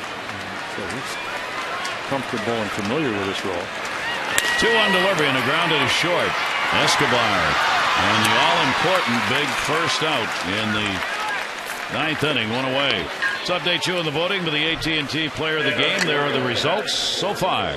Still time to text in your vote, A, B, or C, to 51862. The results coming up on the O's Extra postgame show. Felix Pie will be the pinch hitter for the Orioles. For Izturis coming off the DL with a 1 for 3. He picked up a single in the game. Pie 4 for 10 as a pinch hitter, far and away the most opportunities as a pinch hitter. And he will take the first pitch inside for a ball. Yeah, he came in Kansas City for defense and just missed his first home run of the year. I mean, hit a missile into right field, missed to be in a home run by about an inch. Top of the fence. 1 for 4 off Roush, and making Roush throw a strike, and he does. And the count goes to 1-1. Well, all you need to do is get somebody on, and all of a sudden the game changes. And, they may play the lines. You just put a lot more pressure on their defense. 1-1 delivery to him will be popped up. Shortstop Escobar will be called off as Thames came in to put it away, and there are 2 down. So Pie retired, and Roush 1 out away from picking up the save. The winner would be Mills, the starter. He would be 1-1, gave up 3 runs, 4 hits over 5 1/3. Tommy Hunter, in his first start, second appearance for the Orioles, would be the loser if the score stays the way it is. He would have a win and 2 losses on the season and would have his first decision for the Orioles. Not done yet. Here's Andino, the leadoff batter. Robert Andino with 2 away and nobody on. And Andino takes it up high. Andino 1 for 6, a home run lifetime off Roush. No, that would work. That'd be a nice start. And John's gotten behind both of the hitters, and again, confidence to throw a strike as he does there. 88 to 90. Looks like he's throwing some 2-seamers, so getting some pretty good movement. Roush has a 1-1 record lifetime against the Orioles. He is 3 for 5 in save opportunities. 1 ball, 1 strike. Andino takes it up high, 2-1. Roush has walked only 12 in the ball games he's worked this year. He's not going to help you very often in that department. Striking out 32. Like Showalter's team facing their 3rd loss in a row. If they can't come back here, and they would drop to 3 wins and 7 losses against Toronto. The 2-1 delivery, and that's on the outside corner. Perfect pitch. Fastball count. Doesn't mean you don't throw the fastball. You just locate it well. And the thing for Robert, hadn't seen any of the other pitches. He's seen 4 straight fastballs, and now all of a sudden, we'll see if he wants to select something else. 2-2 delivery. So Andino gets it to 3-2. Nick Markakis hoping for an at-bat here in the bottom of the 9th inning. Orioles have been out-hit in the game. 11-5 as the home run by Jones, accounting for the runs in the first inning, and then a single the other. And he does keep it alive. On a 3-2 pitch, Andino gets the base hit, and the Orioles bring the potential tying run to the plate. Well, to me, it's one of the pleasant surprises. You know, we knew Adam Jones was going to play well, but Robert Andino, I mean, he's starting to hit righties. He wears out lefties. He can play all over. He stole 3 bases in a game right there. get a good pitch to hit, he does, and just put the bat on it. I mean, he's really come along as a player. You can see why he was, a former number 2 draft choice, because of his skill set. Well, here's a good matchup here in the bottom of the 9th inning. The veteran John Roush, the closer, and Nick Markakis stand in against him. Nick's had a couple of hits off him in 7 at-bats lifetime. And Dino at first, and there are 2 away. And Nick will take it away for a ball. No, you'd like to think that maybe, just maybe, Kevin Dredd, you never know, getting up just in case it will be a close situation or the Orioles tie it. Look for a ball in the inside half. First 2 outs were on balls away. 1-0 delivery. Markakis takes that inside. So Nick's got a hitter's count as it goes to 2-0. But again, you want to kind of separate that plate, divide it into the inside half, or if you're going to look away, go out and drive that ball. Roush great against left-handers who are hitting only .221 off him, and Nick, of course, outstanding against left-handed pitchers and right-handers right now. Only a point separating lefty-righty differentials. Here's the 2-0 delivery, and he took, and it's there for a strike, 2-1. And that ball was just away a little bit too much. He's looking inside half, and doesn't hit a lot of home runs, but certainly has the ability. Now, you get into the 93, 94, doesn't always catch up, but 88 to 99, and again, Aaron Sebia sitting on the corner. And he takes it to right field. That's going to be a base hit. It'll bounce off the wall. And Dino at third's going to be waved home. Markakis goes to second, a double. It's a 1-run game. 5-4. Oh, there's some good hitting. And Dino keeps it alive, works the count to 3-2, pings one into left field, and then Nick Markakis does look inside half. They're sitting away, ball outside middle, and he just rakes it. This is how you hit when you get ahead of the pitcher. That is the second hit of the ball game for Markakis. And Adam Jones is coming up with a runner at second base, and he represents the potential winning run. And another visit to the mound here by Bruce Walden. Can the Orioles do it here in the 9th inning? Well, you got the right guy up. Roush has yet to throw a breaking pitch.